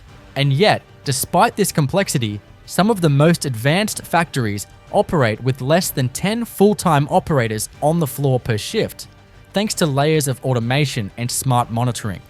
These aren't chaotic places. They are symphonies of movement and control, calibrated down to the second and refined over years of continuous improvement. And the numbers tell the story best. In a single 24-hour period, a mid-sized facility might process 600,000 bottles, producing enough clean rPET pellets to manufacture over 400,000 new containers. Across a year, that same facility might divert 150 million bottles from landfill or ocean-bound waste, turning them instead into feedstock for new products. It's not a perfect system. Contamination still occurs. Not all plastics are recyclable, and market demand fluctuates. But it represents one of the most ambitious efforts humanity has made to bend the life cycle of plastic back towards sustainability, using sheer engineering prowess and logistical finesse. Once the pellets are dried, screened, and approved, the final product, rPET, ready for reinvention, moves from the factory floor into a world of relentless logistics. Here, the engineering shifts from mechanical systems to supply chain choreography. The recycled pellets, still faintly warm from their creation, are stored in vast siloed tanks, often towering 2 or 3 stories high, each capable of holding tens of thousands of kilograms of plastic. These silos are not just containers, they are pressure regulated, sealed from ambient humidity, and monitored 24/7 for temperature and moisture content. Even the tiniest change in air conditions could compromise pellet quality, especially if the plastic is destined for food-grade applications. Some facilities pipe warm, dry nitrogen into these silos to displace oxygen and prevent oxidation. Others use vacuum systems to move pellets directly from the extrusion lines into sealed containers, never exposing them to open air. It's a level of care that would seem obsessive if the stakes weren't so high, because one contaminated truckload, once it leaves the factory, is often unsalvageable. Shipping is both art and science. In many high-throughput facilities, pellets are loaded into pneumatic transport trucks, where air pressure drives the material up and through stainless steel, piping into the storage compartments of the vehicle. The sound of pellets rushing through steel tubing is distinct, like a quiet avalanche, constant and granular, echoing slightly as it winds through the system. Each load is weighed, barcoded, and logged digitally into the plant's ERP, Enterprise Resource Planning, system, where every kilogram is traceable to the batch of bottles it came from. These records are critical. Manufacturers who buy rPET need to verify not just purity and quality, but chain of custody, proof that the plastic was collected, sorted, and processed according to specific environmental and safety standards. This is particularly important in regions governed by circular economy regulations or tax incentives for using certified post-consumer recycled material. Some of the recycled plastic stays local, especially in facilities located near large-scale bottle manufacturers or packaging plants. In these setups, the rPET pellets might travel less than a kilometer before being fed into new injection molders or blow molding machines, where they're reformed into preforms, the test tube-like shapes that are later inflated into bottles. It's a closed-loop system in the truest sense, where yesterday's drink container becomes tomorrow's within a matter of days, often without ever leaving the industrial park. In other cases, the pellets are shipped overseas, packed into bulk containers, and sent to textile factories in Southeast Asia, Eastern Europe, or the southern United States. There, the plastic is reheated, extruded again, this time into long continuous fibers thinner than human hair, and spun into threads for clothing, carpeting, or insulation. 1 ton of rPET can be spun into over 75,000 meters of polyester fiber, enough to make 2,500 fleece jackets or line dozens of cars with sound-absorbing material. The diversity of rPET applications is one of the great triumphs of the recycling ecosystem. Beyond bottles and textiles, recycled plastic finds its way into automotive interiors, building materials, electronic casings, and even 3D printing filament. It's durable, versatile, and, when produced to high standards, virtually indistinguishable from virgin resin. Yet the pathways aren't always simple. Manufacturers using recycled feedstock face unique challenges: color variation from inconsistent batches, trace contaminants that affect molding behavior, and regulatory hurdles that differ from country to country. That's why the factory's job doesn't end at pellet production. It continues through data sharing, quality assurance, and ongoing collaboration with buyers to fine-tune the material to exacting specifications. Some buyers require pellets with specific intrinsic viscosity (CV) levels, which relate to how the plastic flows when melted. Others want detailed reports on heavy metal content, additive residue, or UV stabilization history, and the recycling plant delivers, all of it logged, tested, and verified with laboratory precision. While the plastic moves outward, material that didn't make the cut takes its own route. Every factory produces a secondary stream, scrap, residue, and mixed waste that couldn't be sorted or cleaned adequately. In forward-thinking facilities, even this material is captured for downcycling. Contaminated PET might be repurposed into strapping tape, injection molded containers, or construction-grade plastic lumber uses where perfect clarity or purity aren't necessary. Alternatively, these lower-grade plastics are sent to chemical recycling facilities where they're broken down to their molecular building blocks using high heat and catalysts. These processes, pyrolysis, depolymerization, gasification, are still emerging technologies, but they offer promise in dealing with the stubborn, non-recyclable portion of the plastic waste stream that mechanical recycling can't touch. The goal is full circularity. No waste, no landfill, no incineration unless absolutely necessary. Still, it's not just the plastic that flows through this system. It's also data. Each batch of recycled material generates a digital footprint, timestamps, temperature logs, quality metrics, energy consumption records, machine performance data. This information is invaluable, not just for compliance or traceability, but for optimization. With AI-assisted platforms, plant managers can analyze trends across shifts, detect inefficiencies in specific machines, predict maintenance needs, or experiment with new process parameters without ever touching a physical switch. It's not uncommon for a plant to fine-tune water temperature in friction washers by less than half a degree based on energy cost trends and performance feedback, or to adjust the airflow on a sorting machine by a single % to accommodate a subtle seasonal change in bottle coloration. These tweaks are invisible to the human eye, but represent the relentless pursuit of efficiency that defines modern industrial recycling. One of the most fascinating aspects of these factories is the way they handle volume fluctuations. Recycling plants must be adaptable. Material input is never perfectly steady.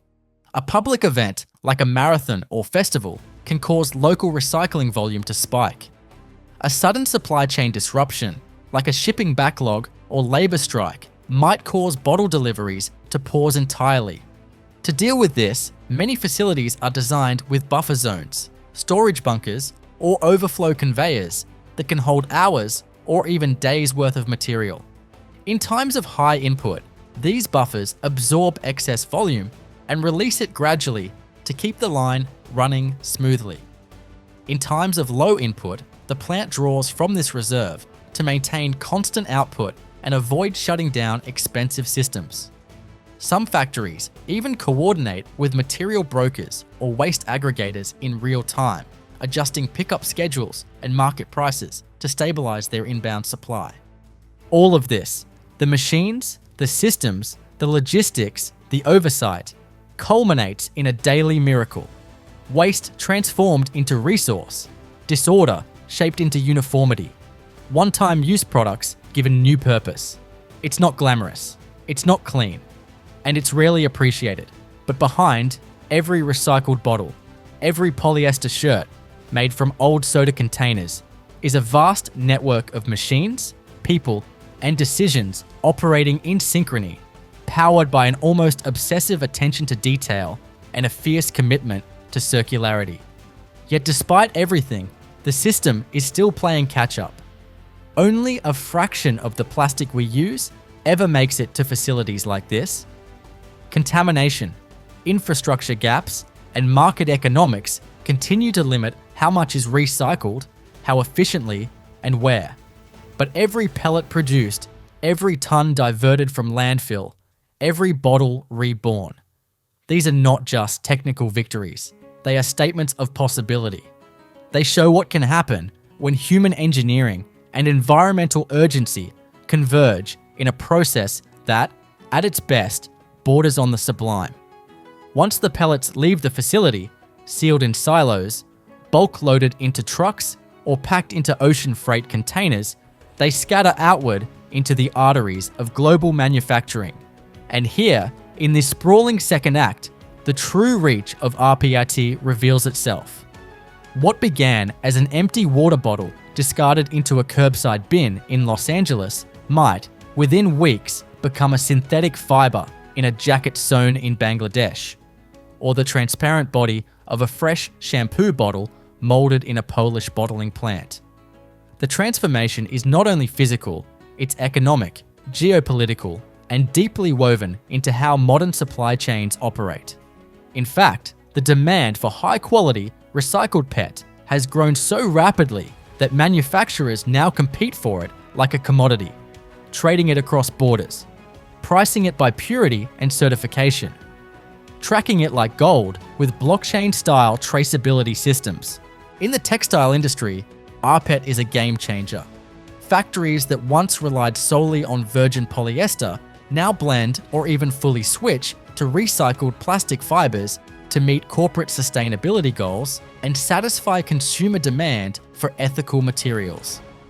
The process begins by melting rPET pellets again and extruding them through microscopic nozzles called spinnerets, creating long continuous filaments of polyester yarn. These fibers can be dyed, woven, knitted, or textured, depending on the application. They're found in everything from athletic wear and fleece jackets to home insulation, furniture filling, and even non-woven medical fabrics. The texture and performance of rPET fiber are nearly indistinguishable from virgin polyester, but its story is entirely different. It carries the memory of having once been something else, a disposable object transformed through precision, heat, and willpower. In packaging, the stakes are even higher. Here, recycled PET is being used more and more to create new bottles from old ones, a practice known in the industry as bottle-to-bottle recycling. But this is no small feat. To create a beverage container that is not only transparent and sturdy, but also food safe, the input plastic must meet the most stringent quality controls of any recycled material stream. Trace contamination, even at the parts per billion level, can compromise safety or affect the taste and smell of the beverage inside. To achieve the necessary standards, factories must certify their rPET under programs like the FSA, European Food Safety Authority, or the FDA's No Objection Letter System in the US. These certifications require not only process validation, but ongoing audits, documented controls, and full traceability from collection to pellet. It's an exacting process, but the reward is enormous. When done correctly, bottle-to-bottle recycling creates a closed loop where plastic circulates indefinitely through the economy, never touching landfill, never entering the ocean, never degrading in value. In the most advanced setups, the loop is literal. Some beverage companies have started building their own dedicated recycling plants, vertically integrated systems where the same corporation that bottles the drink also recycles the empty container, reprocesses it, and molds it into a new bottle. These operations often run alongside their bottling plants, with waste coming in on one side and fresh preforms leaving on the other. It's a clean, contained circle. But this model, as efficient as it is, remains relatively rare.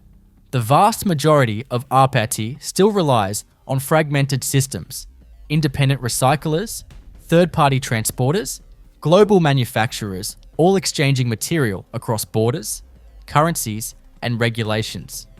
And it's within this complexity that the system shows both its brilliance and its fragility. Because recycling, for all its engineering elegance, is still subject to market forces. When oil prices drop, virgin PET becomes cheaper, sometimes undercutting the cost of recycled plastic despite its higher environmental impact. When collection systems falter due to labor shortages, political unrest, or underfunded infrastructure, input volumes to recycling plants dip, threatening their viability.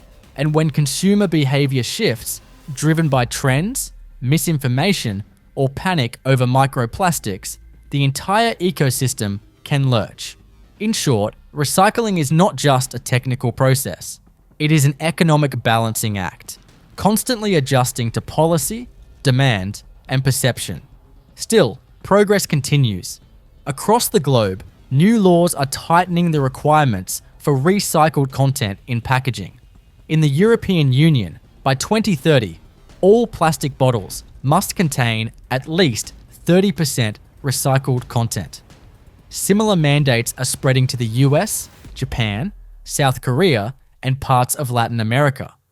These laws have spurred investment into both capacity and innovation. More lines, better sorters, new chemical recycling plants, and smarter collection systems.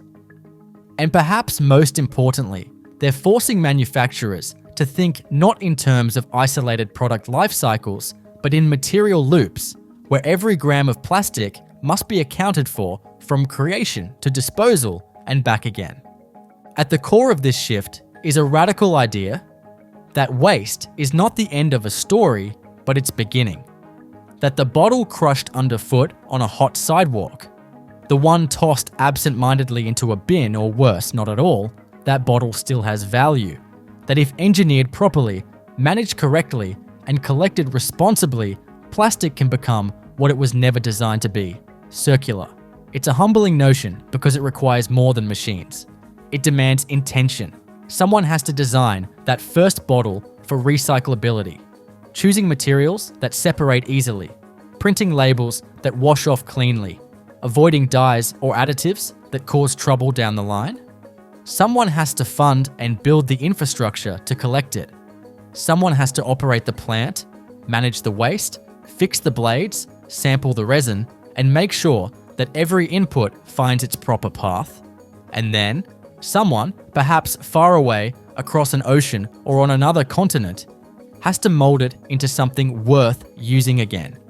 This is the hidden collaboration that defines the plastic recycling loop, not just between engineers and operators, but between consumers, regulators, investors, designers, and waste haulers.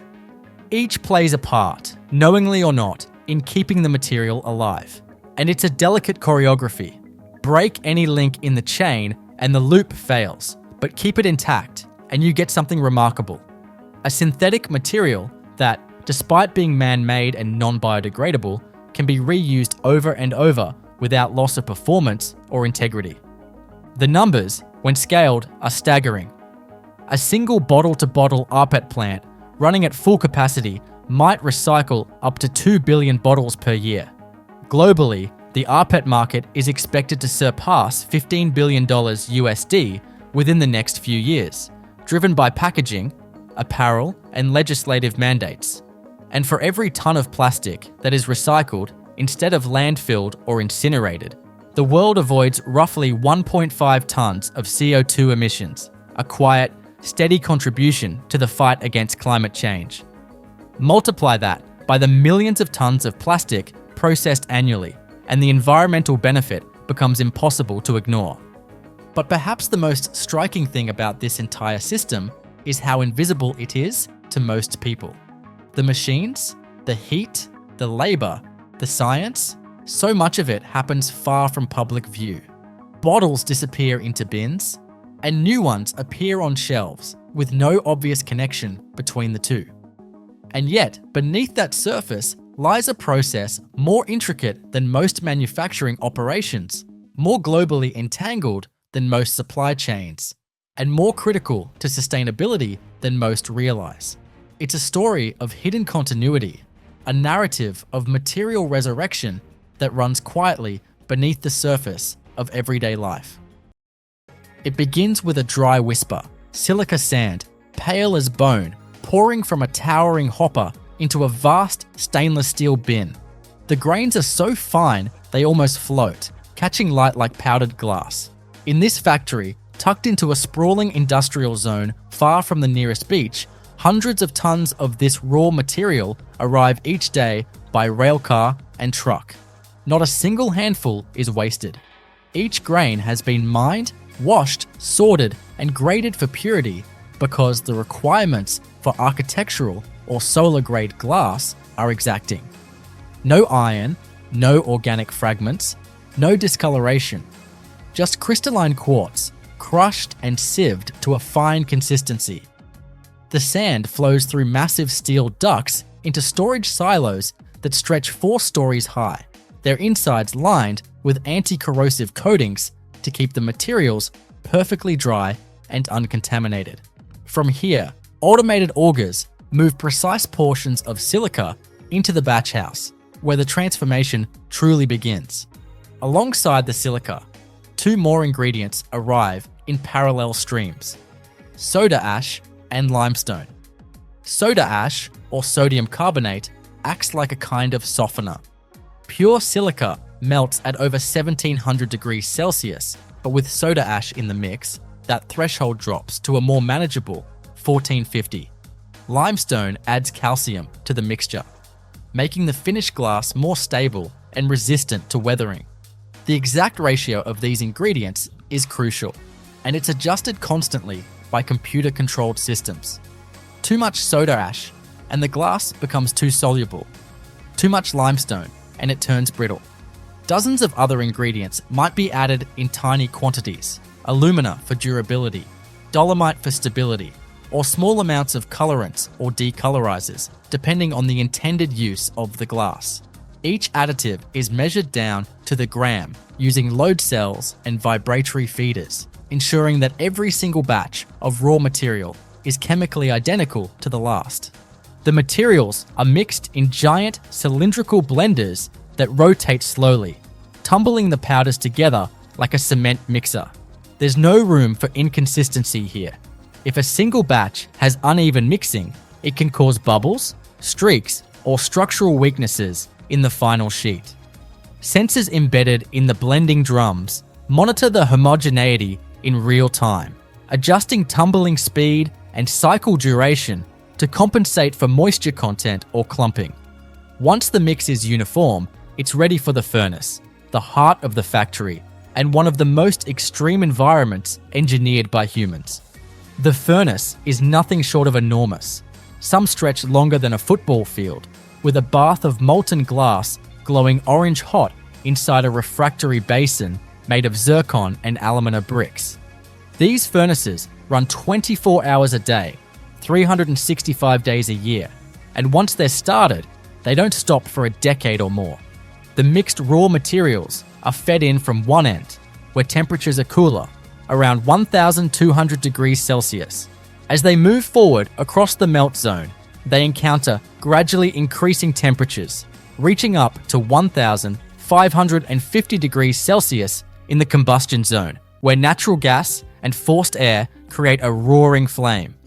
Inside, the materials bubble, foam, and finally dissolve into a molten liquid as clear as honey. The heat is so intense that standing anywhere near the furnace walls is unbearable. Engineers monitor the conditions through remote cameras and sensors, looking for signs of foaming, blistering, or inclusions that might indicate a problem in the melt. It takes hours for a batch of material to fully melt and homogenize. The viscosity of molten glass is extraordinary, thick, slow-moving, and unforgiving. Inside the furnace, the liquid moves like lava, its flow guided by gravity and carefully designed slopes within the tank. By the time it reaches the outlet end of the furnace, the molten glass is perfectly clear, free of bubbles and chemically uniform. From here, it's directed toward one of the most mesmerizing pieces of machinery in the entire factory, the float bath. The float glass process revolutionized the industry when it was developed in the 1950s, and it remains the standard today for creating large, flawless sheets. At the heart of this process is a shallow bath of molten tin, kept under a carefully controlled atmosphere of nitrogen and hydrogen to prevent oxidation. When the stream of molten glass leaves the furnace, it's poured onto the surface of this tin bath spreading out like syrup across a griddle. Because molten glass is lighter than molten tin, it floats perfectly flat. Gravity and surface tension work together to form a glass sheet with uniform thickness and an astonishingly smooth surface without the need for grinding or polishing. The temperature gradient in the float bath is meticulously engineered. At the entrance, where the glass is hottest, still over 1000 degrees Celsius, it spreads quickly, forming a thick ribbon. As it moves forward, cooling systems gradually bring the temperature down. The ribbon thins out and solidifies from the bottom up. By the time it reaches the end of the tin bath, it's firm enough to support its own weight and can be picked up by rollers without distortion. The entire process is so smooth, so continuous, that a single float line can produce over 700 tons of glass per day, enough to cover several city blocks in a 24-hour run. Before the glass can be touched or cut, it must be cooled even further, and in a very specific way. That's where the annealing layer comes in, a long, tunnel-like oven where the glass ribbon moves on rollers through zones of precisely controlled cooling. If the glass were cooled too quickly, it would develop internal stresses, like a frozen lake cracking in the spring. Instead, it's cooled slowly over the course of more than an hour, from over 600 degrees Celsius down to room temperature. Inside the layer, the air is kept at exact gradients, cooling the glass a few degrees at a time to prevent warping, distortion, or invisible structural flaws. When the ribbon finally emerges from the layer, it's ready to be cut. High-speed mechanical arms equipped with diamond wheels zip back and forth across the moving glass, scoring it in precise dimensions, often in standard sizes like 3 meters by 6 meters, depending on the client. The scoring itself doesn't break the glass, it just creates a weak line. The actual breaking is done with a gentle flexing motion, like snapping a cracker along a crease. The cuts are so clean they don't even produce shards. The edges are trimmed, and the glass is automatically sorted, lifted, and stacked by robotic arms onto giant metal racks, ready for inspection and packaging. But before a single sheet leaves the factory, it undergoes an intense round of quality control. Laser scanners check for optical distortions. Light boxes reveal bubbles, stones, or scratches. High-speed cameras catch even microscopic defects that the human eye would miss. If a flaw is found, the sheet is rejected, crushed, and recycled right back into the furnace as cullet, the industry term for waste glass. Nothing is wasted here. Even the heat from the furnace is captured and reused to preheat incoming air, saving energy and reducing emissions. The entire process is a closed-loop marvel of industrial engineering, humming along day and night, transforming mountains of sand into architectural skin. The moment those flawless sheets are cut, cooled, and inspected, they begin their transition from raw industrial product to something far more refined. But for many glass panels, this initial manufacturing phase is only the beginning. Depending on their final use, whether for skyscrapers, solar panels, appliances, or vehicles, the glass may go through a series of secondary processes, each adding layers of functionality, strength, or visual appeal. One of the most common next steps is tempering. This is the process that turns ordinary float glass into safety glass, the kind that doesn't break into dangerous shards, but rather shatters into thousands of small, blunt-edged fragments. The transformation is purely physical. The cut glass sheets are loaded onto conveyors and passed through another furnace, this one heating them rapidly to around 620 degrees Celsius, just above their softening point. The key, however, is what happens next. The sheets are blasted with jets of cold air on both sides, cooling the outer surfaces far more quickly than the inner core. As the interior slowly contracts, it pulls inward, creating a state of internal tension. This locked-in stress is what gives tempered glass its strength, 4 to 5 times stronger than untreated glass of the same thickness. and its distinctive breaking pattern. The entire process takes less than 2 minutes, but the control involved is precise down to fractions of a second and degrees of temperature.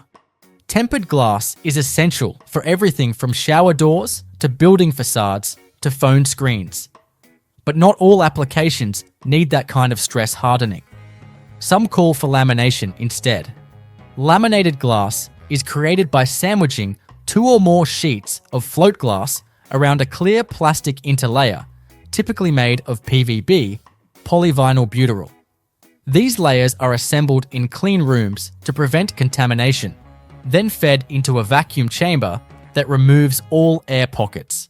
From there, the sandwich is passed through rollers that bond the materials, and finally into an autoclave, essentially a pressurized oven that cures the lamination at around 140 degrees Celsius under high pressure. The result is glass that, even if broken, remains in place, held together by the inner film. Car windshields use this type of glass, as do bullet-resistant panels and hurricane-rated windows. Still other panels undergo chemical strengthening, a process different from tempering and far more precise. This is especially common in thin glass used for electronics. Here, cut sheets are submerged in a molten salt bath, often potassium nitrate, at around 400 degrees Celsius.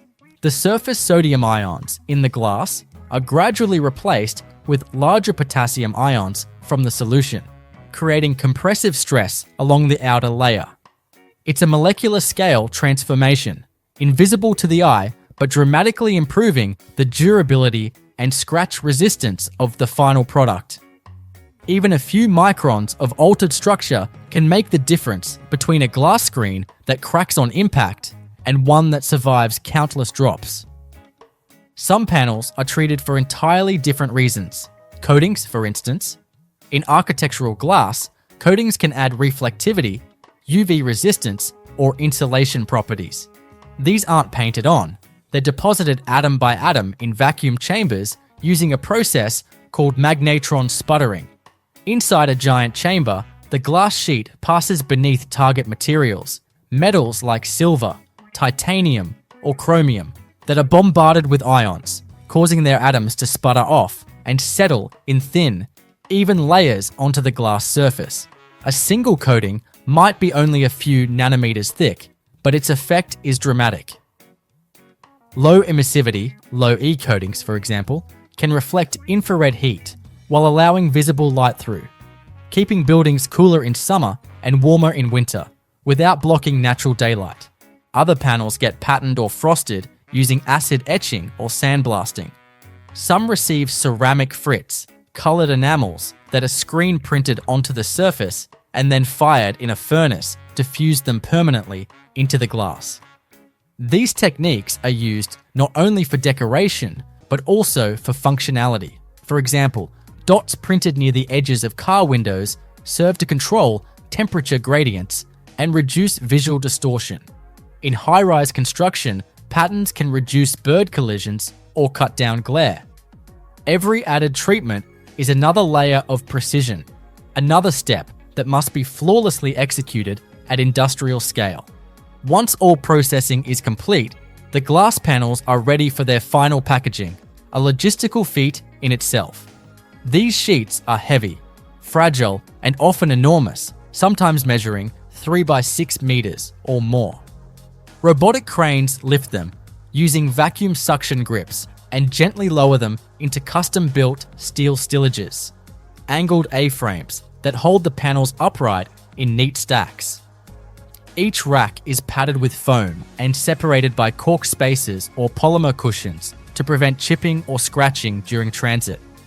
Labels are printed with barcodes, batch numbers, and traceability data, so every panel can be tracked from raw sand to installation site. Before shipment, many factories conduct a final round of testing. This might include stress tests, thermal cycling, or even weather simulation.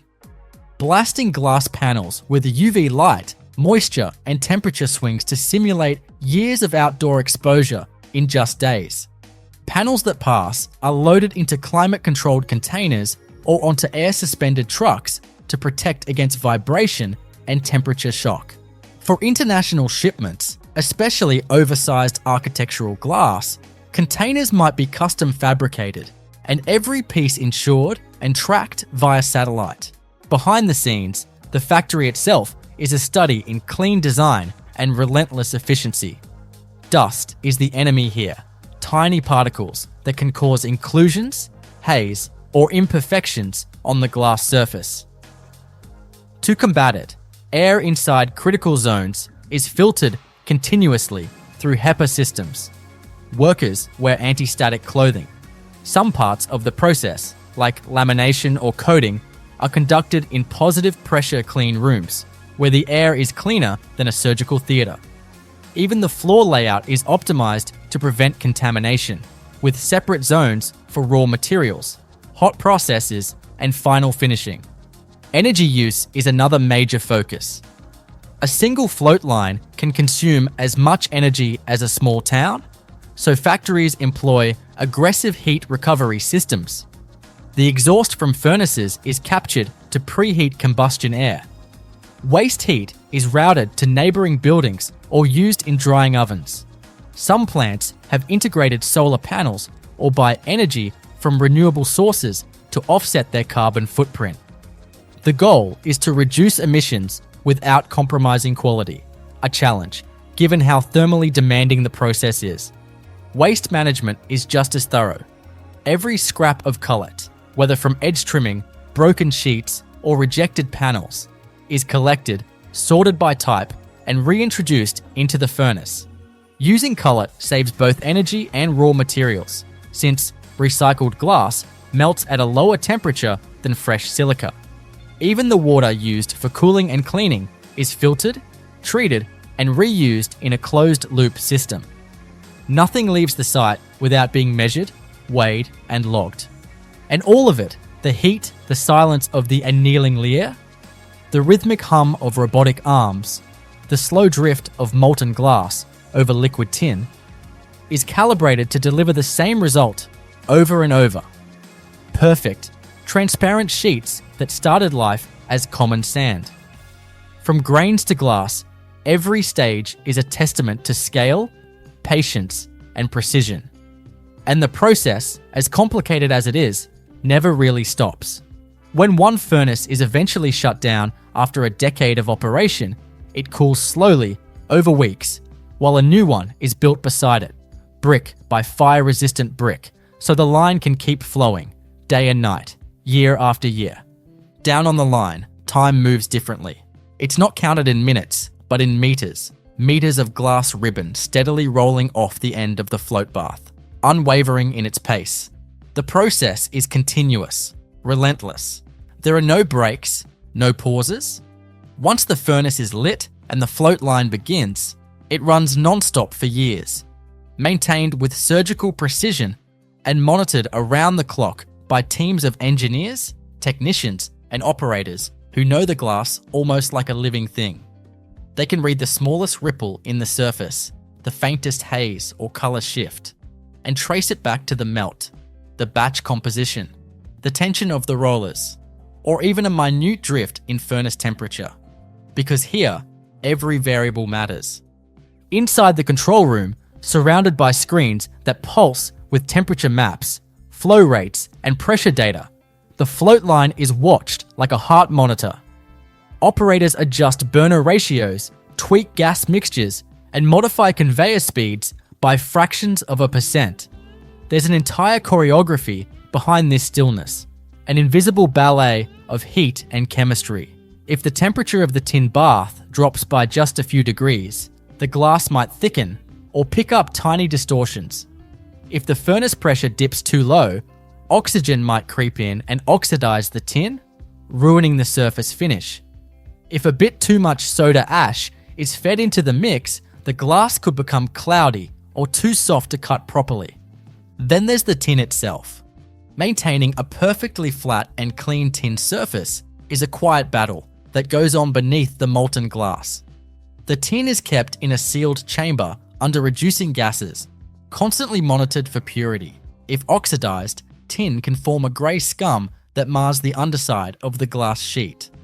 Any disturbance, dust, moisture, oxygen, could affect the delicate interface where the molten glass meets the tin, altering the flawless float and creating tiny waves or inclusions.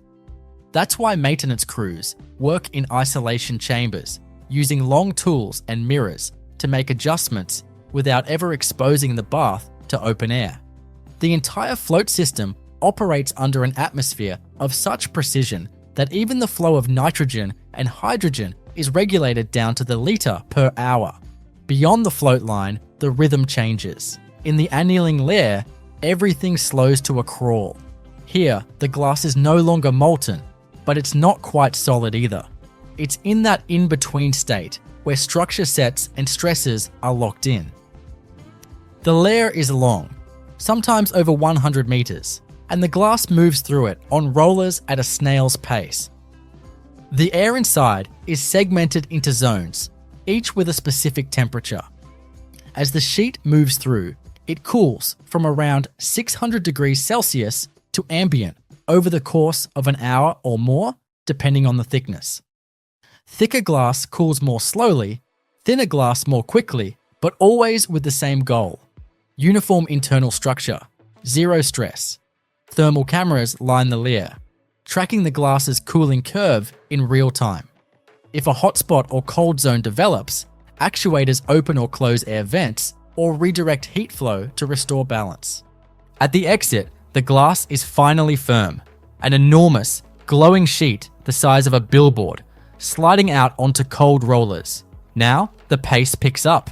Robotic arms hover above the ribbon, equipped with ultra-sharp diamond wheels. These don't cut the glass in the traditional sense, they score it, creating a fracture line. Moments later, the ribbon is flexed and the glass snaps cleanly, almost silently, along the score. Other machines move in to trim the edges, cutting away the rounded or uneven sides where the float process naturally thickens the glass. These offcuts are whisked away by conveyor to be crushed, sorted, and reintroduced into the melt as cullet. This glass, pristine, flat, and dimensionally perfect, is now what's known as annealed float glass.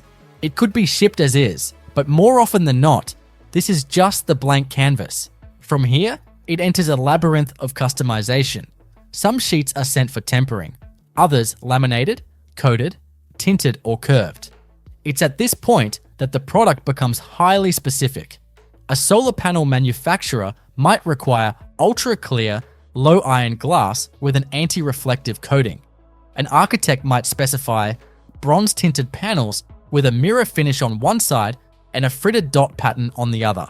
A car company might order glass sheets pre-cut to windshield shape, ready for lamination and embedded with sensors or heating elements. Each of these treatments takes place in its own specialized part of the factory, or in some cases, in entirely different facilities. The coating lines, for instance, are marvels of vacuum engineering. The glass enters a sealed chamber where air is pumped out until the pressure drops below 1/1,000,000th of atmospheric levels. Then, under intense magnetic fields, atoms of metal are knocked from solid targets and deposited onto the glass in a thin film, only a few nanometers thick. These layers are built up in stacks, sometimes 10 or 15 layers deep, each one designed to reflect or transmit a specific wavelength of light. The difference between a good and bad coating can be as subtle as a 1% variation in reflectivity, but the visual effect, clarity, color neutrality, or the sleek shine of mirrored skyscrapers relies entirely on this microscopic precision. Meanwhile, in the tempering section, sheets roll into a furnace at a sprint. The air inside is kept just above the softening point, hot enough to make the surface pliable but not molten. After less than a minute, the glass exits into the quenching zone, where it's blasted from all sides by high-pressure jets of cool air. The sound is deafening, a constant roar of forced air hitting hot surfaces. Inside the glass, the outer layers contract instantly, locking in compressive forces, while the center cools more slowly, remaining under tension. The result is a kind of controlled contradiction.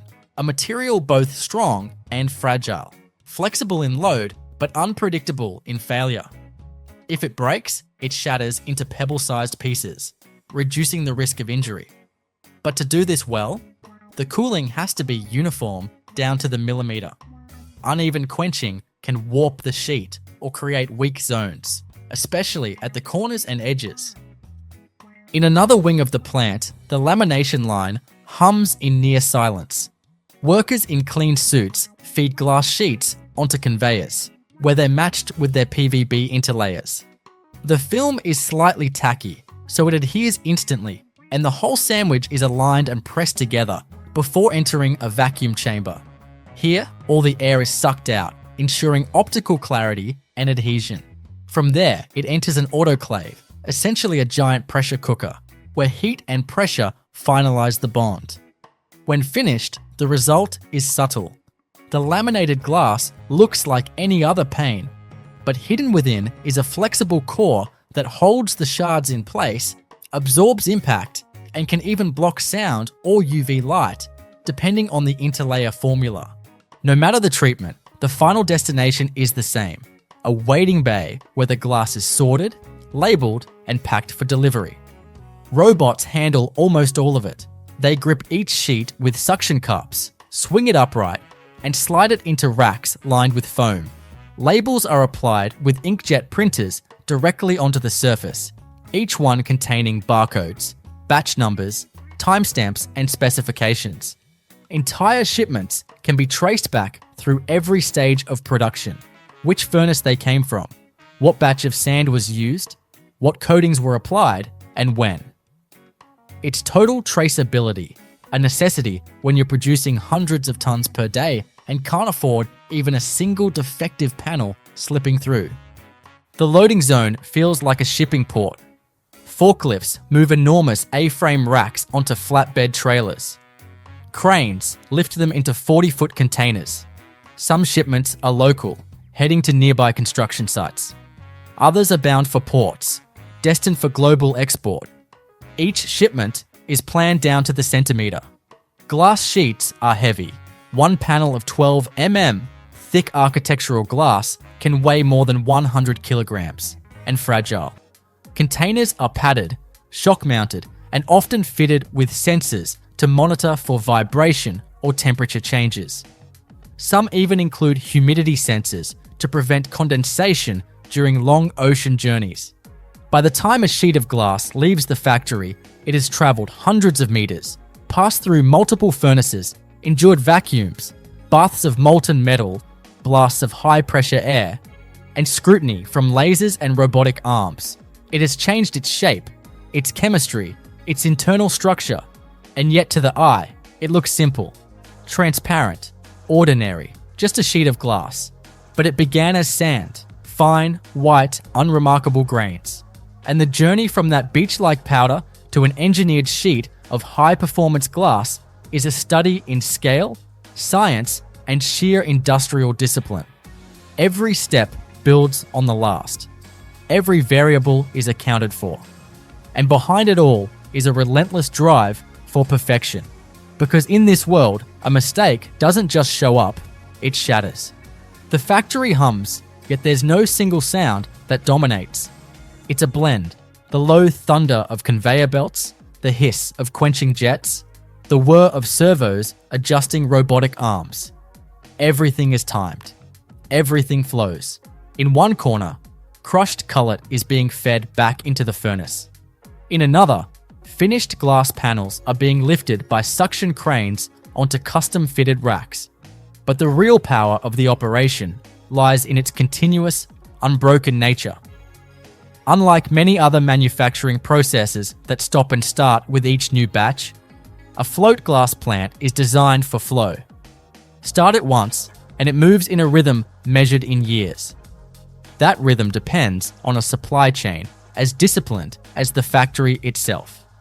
The silica sand doesn't just show up by chance, it's part of a precisely scheduled logistical stream that feeds the hunger of the furnace.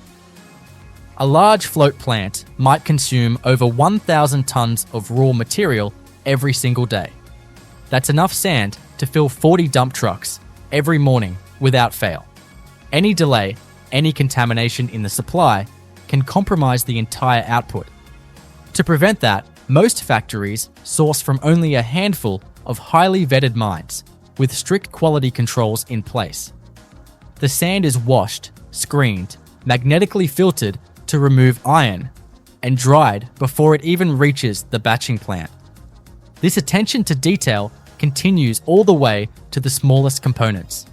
The soda ash, mined from ancient deposits or manufactured chemically, must be perfectly granular to blend consistently.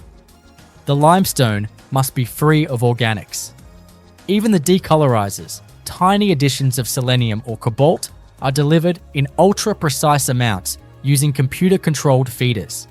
For specialty glass, even the smallest change in chemical makeup can affect color, durability, or optical performance. Engineers oversee not only the melting behavior of these materials, but also how they interact at high temperatures, how they foam, and how gases are released as they break down. Inside the furnace, the atmosphere is a world unto itself.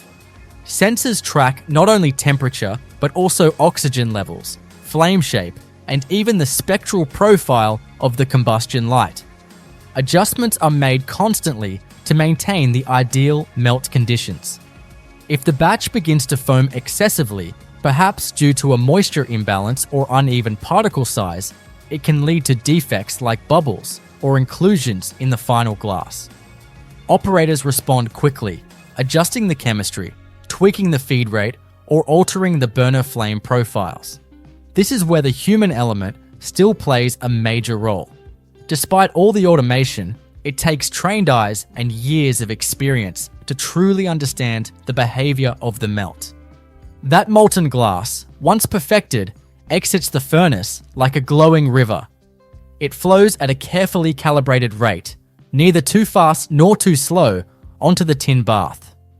The tin itself must remain in a constant state of equilibrium. Too cool. And it can cause the glass to freeze before it smooths out. Too hot and it becomes unstable, prone to oxidation or contamination. The reducing atmosphere in the bath, hydrogen mixed with nitrogen, is constantly refreshed and filtered, ensuring that the tin remains pure and the glass floats perfectly. Any deviation in flow, temperature, or surface tension can affect the thickness or flatness of the sheet. While all this is happening, the thickness of the glass ribbon is being controlled not by molds or dies, but by the physics of flow. Edge rollers positioned on either side of the glass ribbon can gently stretch or compress the sheet as it moves along the tin bath. By adjusting their speed and position, the operators can control the final thickness with millimeter accuracy. This is how a factory can produce everything from ultra-thin 2mm panels for picture frames to heavy-duty 19mm glass for bulletproof installations, all on the same line, with no tool changes required. After forming, the annealing process is equally delicate. Glass has a strange memory. Cool it too fast, and it remembers the tension. Heat it unevenly, and it remembers the twist. The layer is designed to erase that memory, to bring the glass into a state of internal harmony.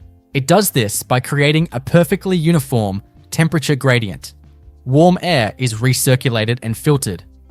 Blowers push it over the surface of the ribbon, and infrared sensors track the temperature of both the top and bottom of the sheet. Any thermal shock or imbalance at this stage could create warping, distortion, or invisible stress fractures that might not reveal themselves until months later. On the job site, under load, when failure is not an option. Once cut and sorted, the glass begins its journey through post-processing. For building applications, the next step is often heat treatment. This includes full tempering, heat strengthening, a less intense version of tempering, or even bending.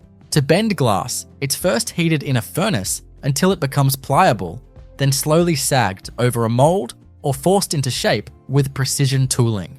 The molds are usually made of stainless steel or high-temperature ceramics, and the tolerances are tight. A single panel might take 30 minutes to shape and cool, and each mold must be perfectly clean and dimensionally stable, or the final result could be flawed. Then there are the coatings, the invisible, functional layers that can turn clear glass into a solar reflector, a privacy screen, or a self-cleaning surface. Coated glass is created in high-vacuum sputtering machines, where metal targets are bombarded by plasma. The atoms released settle in even layers on the glass surface. These coatings can reflect specific wavelengths of light, block infrared heat, or scatter UV radiation. Some coatings are only a few atoms thick, but their effects are profound. A low emissivity, low E, coating, for example, can improve the energy efficiency of a window by more than 50%, all without affecting its transparency. Each of these processes must be perfectly synchronized. Timing is everything. From cutting to coating to tempering, the movement of glass sheets through the factory is orchestrated like a dance. Pauses allowed, but never stops. If a sheet is delayed too long between heating and tempering, it might pick up moisture or dust. If it's coated while still warm from annealing, the heat can affect the deposition profile. These considerations shape not only the factory layout, but also the production schedule, which is adjusted in real time by software systems that manage thousands of moving parts, temperature zones, robot paths, material usage, storage levels, maintenance cycles, and delivery deadlines. Final quality inspection is unforgiving. Even the smallest blemish, a pinpoint bubble, a faint ripple, a hairline scratch, can cause a panel to be rejected. Some flaws are purely aesthetic, others structural. Automated scanning systems use high-resolution cameras and lasers to inspect both sides of the sheet, checking for optical distortion, thickness variation, edge defects, or inclusions. Some systems even use polarized light to detect internal stress patterns invisible to the human eye. When a defect is found, the panel is tagged, removed, and analyzed. Engineers review the data to trace it back through the process. Was it a mix issue, a roller problem, a gas pressure dip in the furnace? Every rejection becomes part of the feedback loop, helping the system self-correct. Once approved, the glass is marked with a permanent, often laser-etched code, an industrial fingerprint that allows it to be traced back to its exact batch, melt time, coating recipe, and handling history. This traceability is essential for large projects like skyscrapers, where hundreds or thousands of panels must be installed in precise order, each matching color, clarity, and strength exactly. Logistics teams manage the flow of racks, crates, and stillages, preparing shipments with military-like discipline. Each panel is wrapped in protective film, cushioned with polymer pads, and loaded onto trucks or into containers with vibration sensors and shock dampeners. Drivers are trained in glass handling. Routes are planned to minimize road vibration. In some cases, entire shipments are temperature controlled to prevent stress buildup during transit. At its final destination, the glass arrives not as a commodity, but as a precision-engineered component. It may be installed into curtain walls that shimmer 60 stories above the street, into solar panels that will spend decades facing the sun, or into the display of a brand new phone. And in each of those cases, its journey began with sand. Dry, silent, formless. The transformation is total, molecular, thermal, structural, and entirely man-made. There's no magic here, only chemistry, physics, and a relentless commitment to perfection at industrial scale. At this stage in its journey, the glass no longer resembles the raw sand it once was. It has been reshaped, restructured, refined. Its molecular composition has been aligned, its surface tension engineered, and its appearance perfected. Yet the most compelling part of the story isn't the glass itself, but the scale and coordination of the systems that make it possible. Inside a single float glass plant, you'll find more than a dozen highly integrated sub-factories operating under one roof, each with its own set of machines, protocols, and staff, all orchestrated toward the singular goal of producing high-performance panels at massive scale, without ever stopping. Take, for instance, the storage and flow of cullet, the recycled glass material that plays a critical role in efficiency. Every trimmable edge, cracked sheet, or defective panel is automatically conveyed to crushing units, where it's reduced to granules of a controlled size. These are then magnetically filtered to remove any stray metal, screened for uniformity, and stored in covered silos. Reintroducing cullet into the batch saves energy. Since it melts at a lower temperature than raw silica, every percentage of cullet used reduces fuel consumption in the furnace. Some modern plants run on up to 30% cullet, which can cut energy use by as much as 25%. But cullet has to be carefully managed. It must be kept clean, separated by glass type and coating, and free of contaminants like paper, labels, or paint. That requires automated tracking, robotic sorting arms, and AI-powered vision systems that scan the fragments in real time. The system knows exactly where each piece of cullet came from and where it's headed next. Then there's the compressed air system, a hidden but essential backbone of the operation. Throughout the plant, pneumatic actuators power everything from diverter gates in material handling systems to the air knives used in cleaning and tempering. The compressors themselves are huge, often housed in their own noise-insulated rooms, with heat recovery systems that capture waste warmth for use in the batch house or even for heating nearby offices. Air purity is critical. Oil-free compressors are used in all areas where the air might come into contact with the glass, particularly in coating or lamination lines. Inline dryers and filters remove moisture, oil, and particles, ensuring that the final product stays pristine. Any trace of contamination, especially in ultra-clear or solar glass, would be instantly visible once installed. Even water has a defined route. Water is used for cooling rollers, rinsing glass sheets, powering high-pressure jets, and cleaning machinery, but it doesn't come and go. Instead, the plant runs an internal, closed-loop water treatment system. Heated water from the tempering and annealing sections flows into underground tanks, where it's cooled, filtered, treated, and recirculated. Sediment is removed in clarifiers, chemical balance is adjusted automatically, and even algae growth is prevented using UV sterilization chambers. Not a drop is wasted. In drier climates, plants are sometimes equipped with condensate recovery systems that trap moisture from steam vents and air handling units, returning it to the loop. The people who work in these facilities don't just operate machines. They interact with one of the most temperamental materials in the industrial world. Glass behaves in strange ways.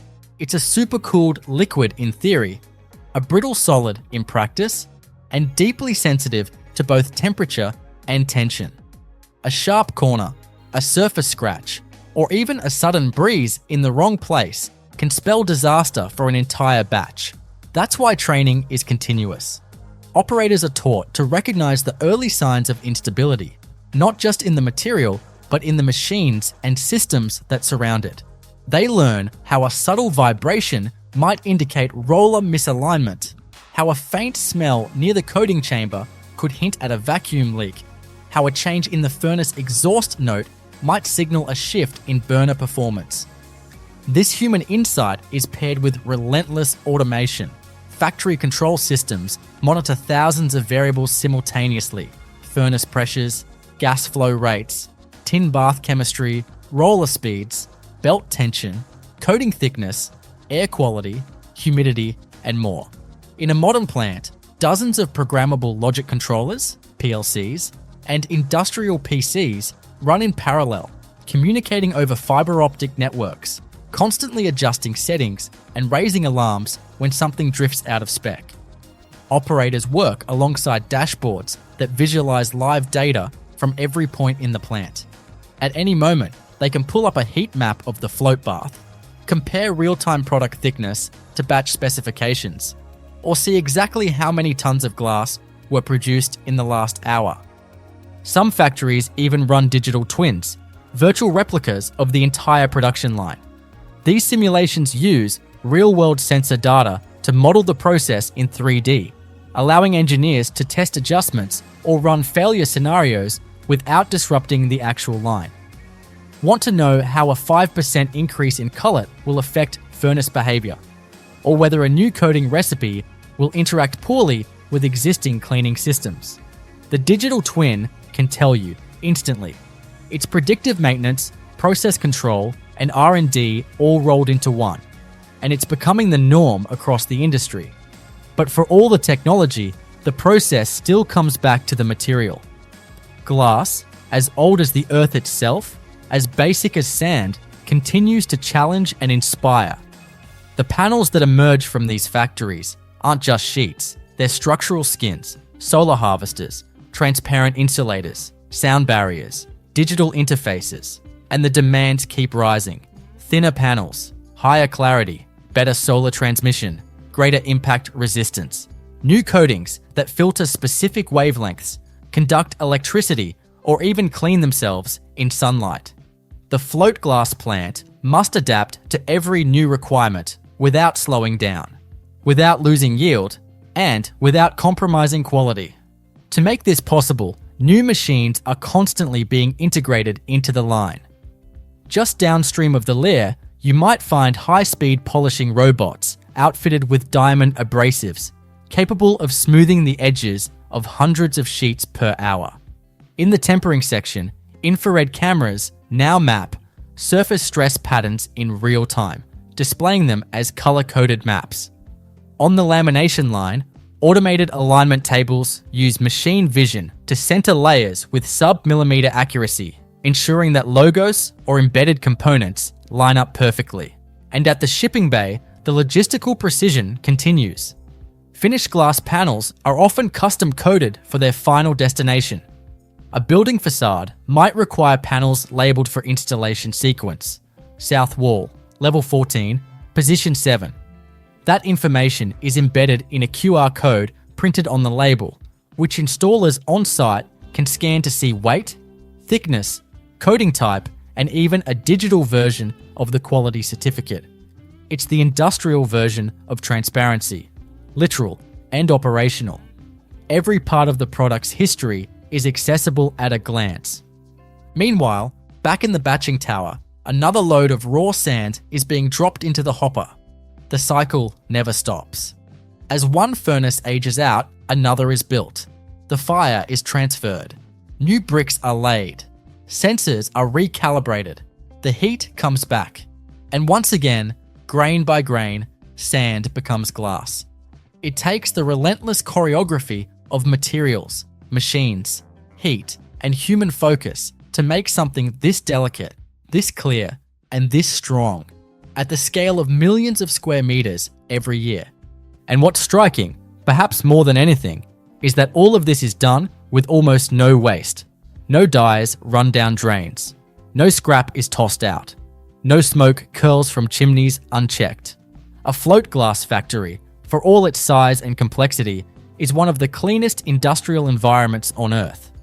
Its waste is heat, most of which is recovered. Its byproducts are cullet, which is reused. Its emissions are filtered, monitored, and minimized.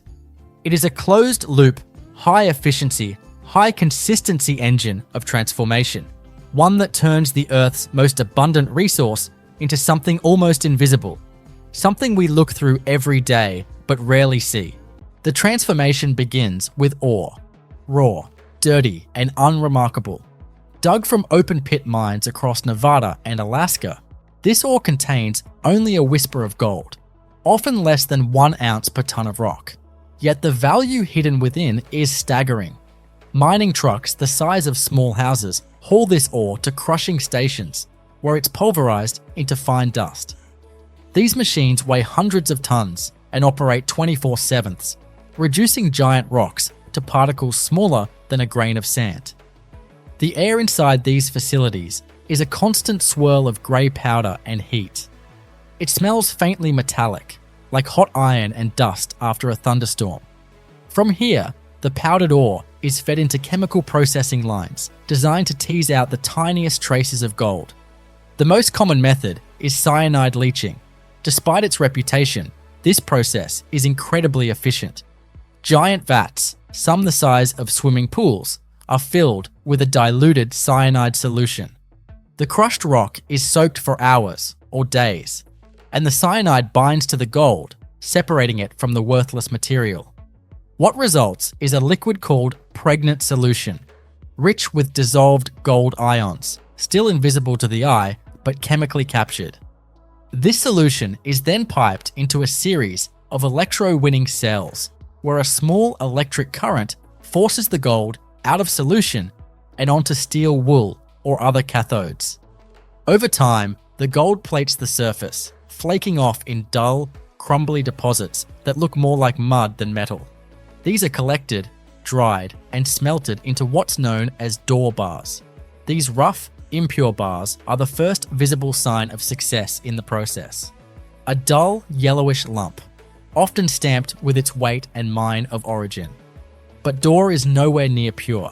It can contain silver, copper, lead, and dozens of trace metals. Some d'or bars are 70% gold, others only 50%. They're more like concentrated ore than finished product. The next step is where the real transformation begins: the refinery. At a gold refinery, everything is cleaner, quieter, and more controlled. This is where chemistry meets craftsmanship.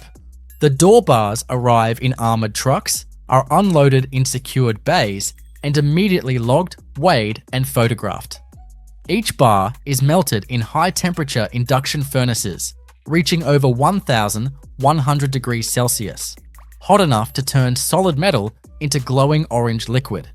This molten gold is then poured into molds to form uniform ingots, which are cooled and then granulated. Granulation is a key step. The solid gold is remelted and poured into cold water, instantly shattering into thousands of tiny beads. This increases the surface area dramatically, which makes the next stage, chemical purification, far more effective. The beads are dried and moved to a series of acid tanks. The most common refining process in the US is the Miller process, named after Francis Bowyer Miller, who developed it in the 19th century. It's elegant in its simplicity. Chlorine gas is bubbled through molten gold. The chlorine reacts with base metals, especially silver, copper, and zinc, forming metal chlorides which rise to the surface as slag. The gold, now heavier and untouched by the chlorine, sinks. What's left behind is gold of about 99.5% purity. That may sound like the end, but it's not even close. For central banks, bullion depositories, and international standards, 99.5% doesn't cut it. To get to 99.99%, another, more exacting process is required. Enter the Wohlwill process, a masterpiece of electrochemistry. The Miller purified gold is cast into small anodes and suspended in a bath of chloroauric acid, a deep orange liquid. Thin sheets of pure gold serve as cathodes. When electric current flows through the solution, pure gold ions leave the anode and deposit on the cathode atom by atom. Impurities either dissolve and remain in solution or fall away as sludge. This stage can take days, and the rate of deposition must be carefully controlled to avoid defects. Technicians monitor the current, temperature, and chemical concentration constantly. Everything must remain stable. Even tiny fluctuations in the electrolyte can create microscopic faults in the final product. When the process is complete, the cathodes are removed, gleaming sheets of 99.99% pure gold. These are melted again, carefully weighed, and poured into graphite molds to form the final bars. These molds are preheated to prevent thermal shock, and the pouring itself is almost ceremonial. The liquid gold flows like syrup, thick and impossibly bright. There's a moment of total stillness as it settles into the mold. then the hiss of cooling, the sharp tang of hot metal in the air. As the bars solidify, they contract slightly, pulling away from the edges of the mold. Any excess gold on the surface is scraped clean, recycled, and sent back through the system. Once cooled, each bar is carefully removed, cleaned, and polished. Some are brushed to a satin finish, others left with a more raw, matte texture depending on the intended use. But all must meet strict standards before being certified. Precision scales weigh each one to the thousandth of a gram. Spectrometers scan the surface for any trace impurities. If a bar registers even slightly under the 99.99% mark, it's rejected and reprocessed.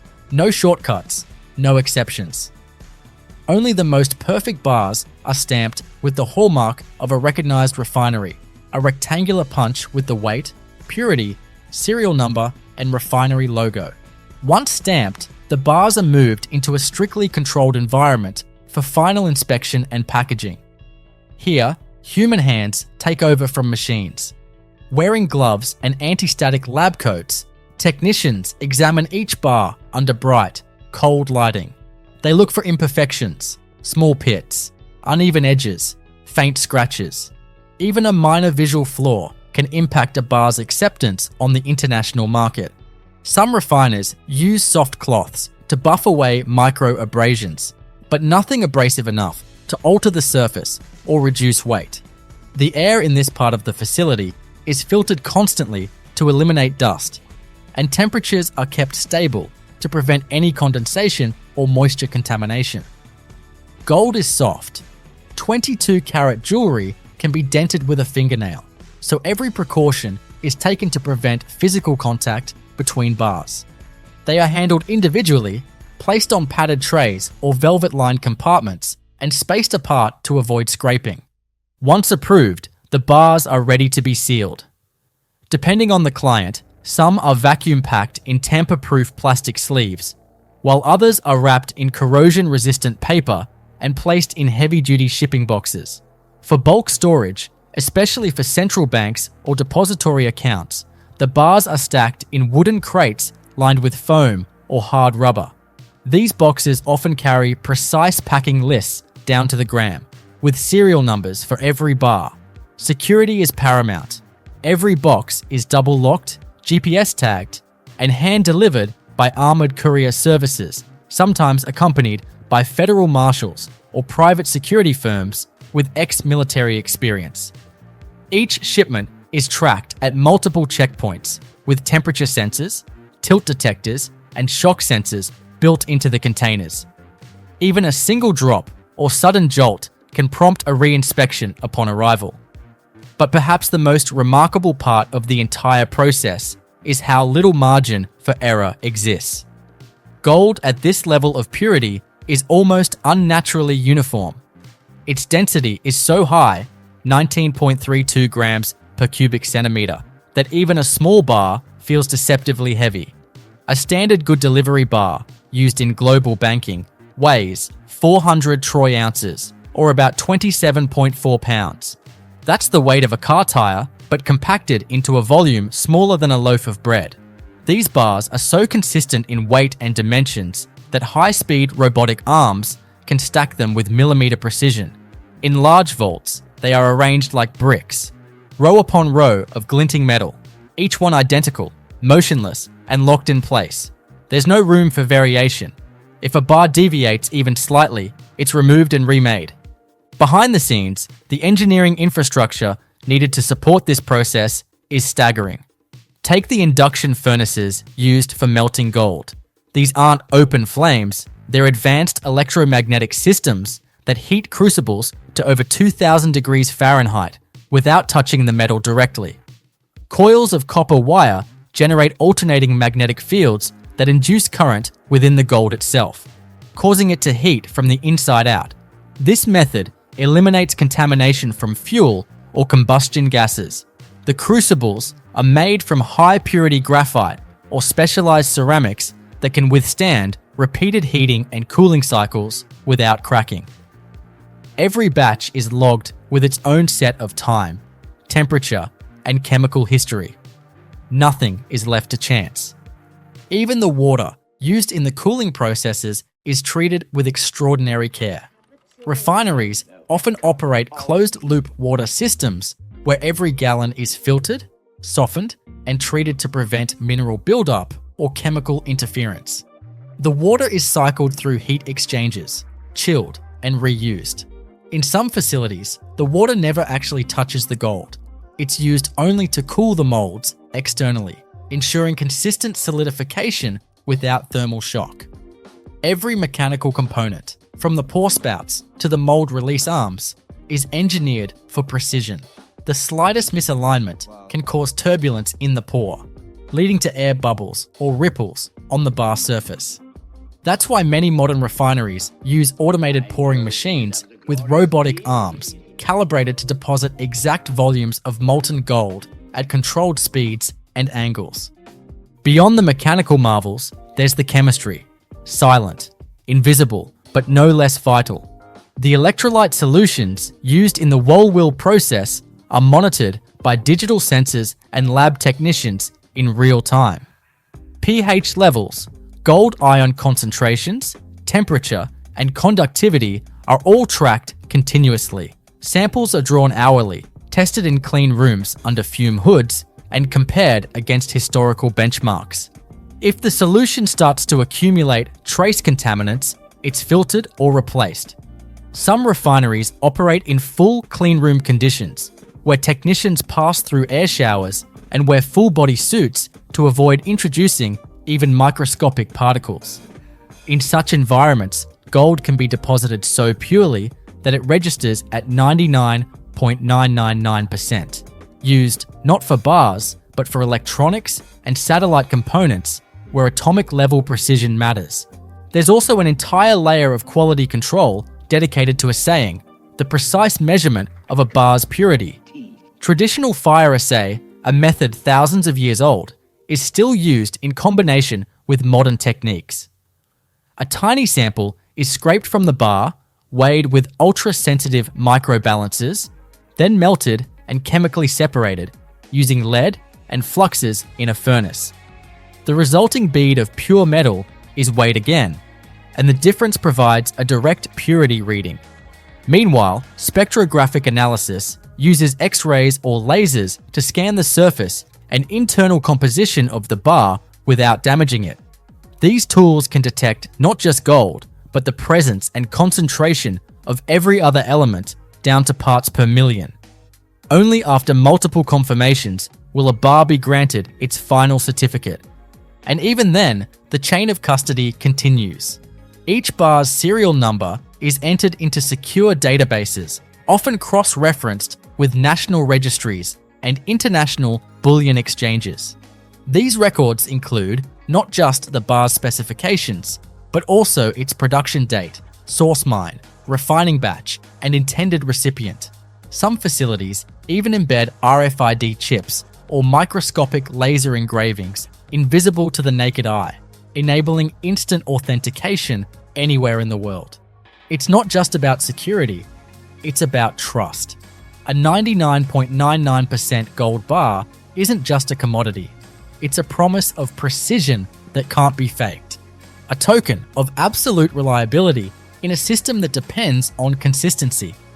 In the US, many of these gold bars end up in places the public will never see. Underground vaults at the Federal Reserve Bank of New York hold thousands of them, stored for foreign governments and international institutions. Each one rests in dim, climate-controlled chambers, guarded by steel doors weighing over 90 tons. Others are held in private depositories, such as Fort Knox, where security measures border on mythic, motion detectors, blast-proof doors, and guards trained in anti-intrusion protocols. Yet regardless of where they go, every bar starts the same way. A trace amount of gold embedded in rock, coaxed out through science, and refined by human mastery into a form as close to elemental perfection as we can achieve. What sets the making of a 99.99% pure gold bar apart from any other industrial process isn't just the materials or machines, It's the absolute intolerance for error. In nearly every step, from extraction to final storage, the process walks a tightrope between extreme precision and immense physical forces. Take the granulation stage, for example. Once the molten gold is poured into cold, deionized water, it doesn't just cool, it shatters, almost violently, into thousands of small, irregular spheres. This moment is brief, but critical. If the water isn't the right temperature, or if the pour is too fast or too slow, the gold can clump or flatten, leading to inconsistent granules that don't dissolve uniformly in the acid bath. Inconsistencies like that echo forward through the entire refining chain, potentially throwing off chemical balances or electroplating rates. And so, even something as seemingly mundane as pouring gold into a tub of water becomes a tightly managed procedure, run in carefully shielded rooms with high-speed cameras monitoring the splash pattern. Further down the line, there's the issue of cross-contamination, an ever-present threat when dealing with metals at this level of purity. Every pipe, tray, and crucible that touches the gold must be made of materials that won't leach even the tiniest particles into the batch. Stainless steel can't be used for certain steps. It can release trace elements like nickel or chromium under high heat. Even the tools used for stirring or skimming the molten surface are often made of inert materials like fused silica or graphite, selected specifically for their chemical neutrality. Refineries go to extraordinary lengths to eliminate contamination. Ventilation systems run through HEPA and carbon filters. Humidity is kept low. Personnel are barred from wearing perfumes, lotions, or any substance that could aerosolize and interact with open systems. In some high-end operations, workers even switch shoes between clean zones to avoid tracking microscopic dust from one process room to another. All this rigor isn't just for purity, it's also for reproducibility. One of the less obvious challenges in gold bar production is batch consistency. Not only must each bar hit the 99.99% benchmark, but it must do so in exactly the same way as the others in its lot. Banks and institutional buyers expect uniformity because it simplifies resale, collateralization, and auditing. If one bar in a shipment differs slightly in hue, luster, or weight distribution, it raises questions, even if it's technically within specs. That's why refineries build out highly standardized production templates. They run trial batches. They keep exhaustive process logs. Some even use AI monitoring systems that track every step and flag deviations in real time, whether it's a temperature spike in a furnace coil or a minor change in electrolyte concentration. In many ways, these facilities operate more like semiconductor fabs than metal foundries. But for all the precision, the human element hasn't disappeared. Master smelters still oversee the pour. Senior assayers still sign off on certificates. It takes years to develop the instinct to spot a bad batch before the data confirms it. Sometimes it's the texture of the slag or the way a bar cools and contracts that tips them off. These are the kinds of judgment calls machines can't yet replicate. There's also a deep institutional memory in these places, a culture of perfectionism passed down through apprenticeships, shift rotations, and meticulous training. Many workers in top-tier US refineries have spent decades in the same facility, watching the same metal evolve under different generations of technology. Once the bars are cast, cleaned, weighed, and stamped, they don't go straight into circulation. First, they're quarantined. This step, often overlooked, is a kind of internal holding period during which the bars undergo random sampling and post-process analysis. A few are pulled from each batch and subjected to destructive testing, melted down, assayed again, or analyzed under electron microscopes to check for structural anomalies. Others are X-rayed or scanned using ultrasonic testing, ensuring there are no hidden voids or density inconsistencies. These checks serve two purposes. They catch potential flaws and they provide legal defensibility. If a bar later shows issues in the marketplace, the refinery can prove it met all standards at the time of release. Then comes the question of storage. High-purity gold is surprisingly fragile. It doesn't rust or corrode, but it scratches easily. To prevent damage, bars are often interleaved with soft, acid-free tissue paper or stored in individual plastic cases. In some refineries, especially those that deal in retail-sized bullion, each bar is laser inscribed with a QR code or serial number, so it can be tracked individually. Warehousing systems are built for climate control and load bearing. Floors are reinforced with steel rebar grids. Racks are made of non-reactive alloys.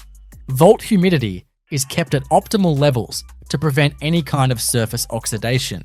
Even though gold is famously inert, its packaging, labels, or container materials may not be. Fire suppression systems use inert gases rather than water or foam. Lighting is low, security is constant, and everything from temperature logs to door openings is time-stamped and digitally recorded. In some cases, bars are never touched by human hands again after being placed in vault storage. When central banks or hedge funds buy gold, they rarely take physical possession. Instead, they own title to specific bars, registered under their names, but housed in third-party facilities. This system, known as allocated storage, means that a particular bar, say serial number 123456 from batch B137, belongs to one client and one client only. If that bar is ever moved, reassigned, or swapped, it triggers a full audit trail. Some clients request photographic confirmation or even 3D scans of their bars to verify authenticity and condition.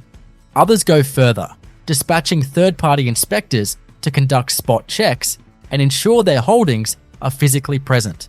For high net worth individuals and institutions, trust in the chain of custody is everything.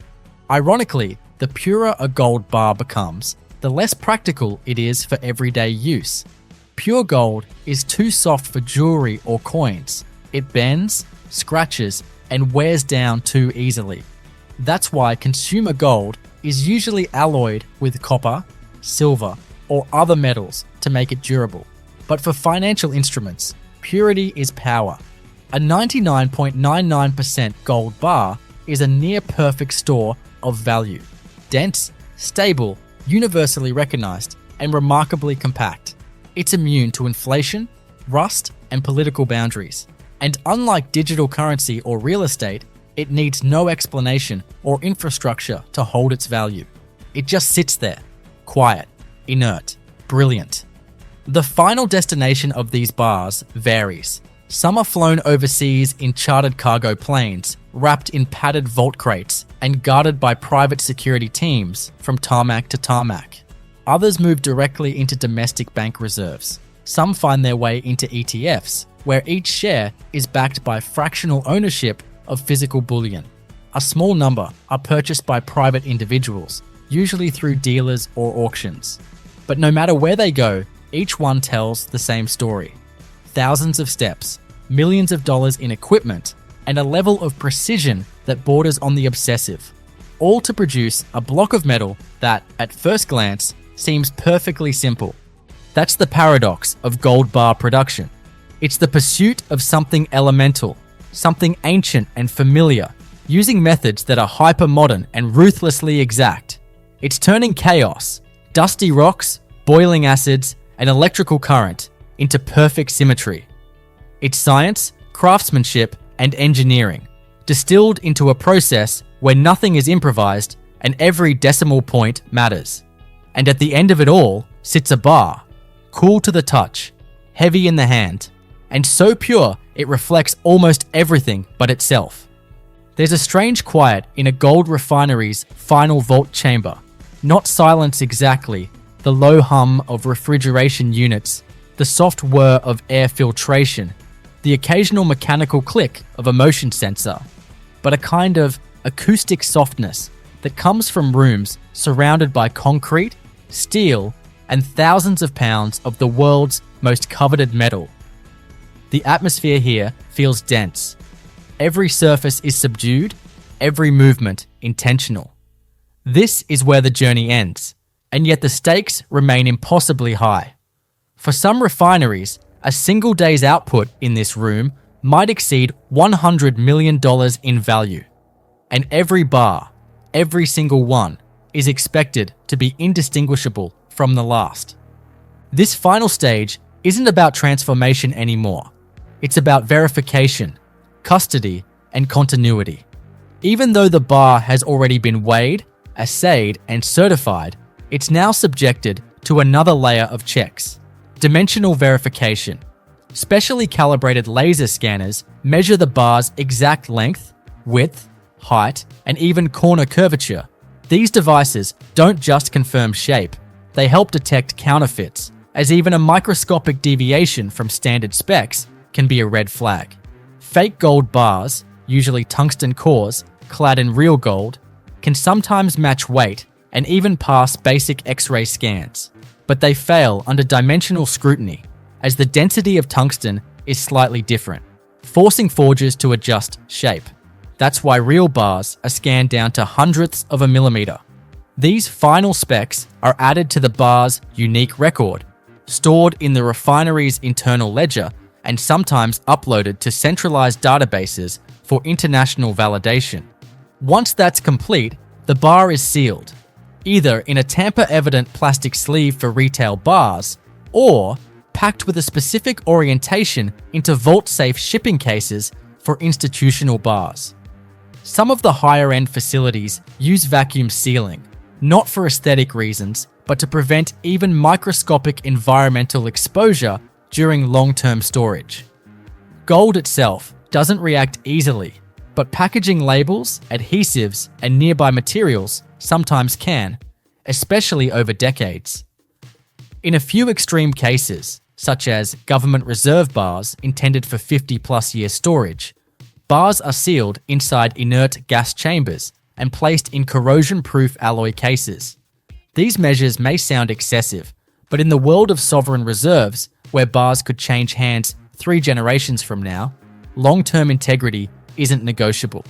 What's more fascinating is how human and machine processes interweave in this final stretch. For all the automation, there's still a person, often a senior vault technician, responsible for approving the final bar manifest. Their initials, their authorization codes, their oversight serve as the final gate before a bar is allowed to leave the refinery. This individual is often one of the most trusted employees in the entire organization, with decades of experience and a security clearance rivaling that of military contractors. Even the mundane actions, signing off on packing slips, verifying QR codes, inspecting tamper-evident seals, are executed with the gravitas of someone signing over the title to a national treasure. Because, in essence, that's what this is. The shipment of the gold bars is its own operation, independent from the refinery's internal logistics. For domestic distribution, armored transport vehicles, many custom built for precious metals, arrive with their own team of armed personnel. These vehicles aren't just reinforced, they're GPS tracked in real time, equipped with panic locks, tire disabling systems, and hidden compartments. Drivers rotate shifts regularly to prevent predictable patterns, and routes are kept secret until departure. For international delivery, things get even more elaborate. The bars are packed into IATA-compliant cases, sealed by both the refinery and the receiving institution, then flown in the cargo holds of major airlines, often under the supervision of specially trained handlers who never let the shipment out of sight, even during customs clearance.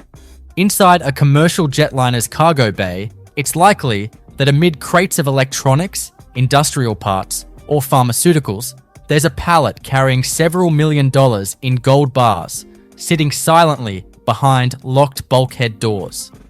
These shipments aren't insured in the traditional way. Instead, they're covered by niche, high-risk insurance underwriters who specialize in bullion, artwork, and other high-value cargo. Some policies include onboard couriers, who travel in first class and carry encrypted communication gear able to authorize emergency reroutes or interventions if any red flags arise en route. When the bars arrive at their destination, be it a central bank in New York, a private vault in Zurich, or a customs inspection office in Singapore, they're received with a protocol not unlike diplomatic cargo. Chain of custody documents are reviewed, seals inspected, weights confirmed. In some cases, a sample bar from the shipment is selected and taken into a side room for density testing, ultrasonic scanning, or spectrometer analysis. These checks are rarely about doubting the refinery. Instead, they're about proving continuity, that what left one vault is exactly what entered another, without any substitutions, tampering, or swapping in between. From there, the bars may be placed into national reserves, used to back currency positions, or allocated to institutional investors. Many will never be touched again.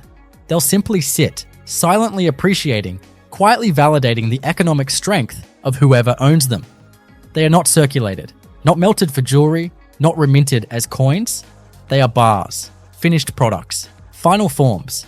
But even though this bar may have reached its end state, the story of its making contains another layer. The environmental and regulatory frameworks that shape every ounce of gold refined in the United States. Behind the gleaming final product is a massive web of compliance, sustainability practices, and oversight. The cyanide used in leaching is highly toxic. Its use is strictly regulated, monitored under programs like the International Cyanide Management Code. Refineries must show full accountability for how reagents are stored, handled, neutralized, and disposed of.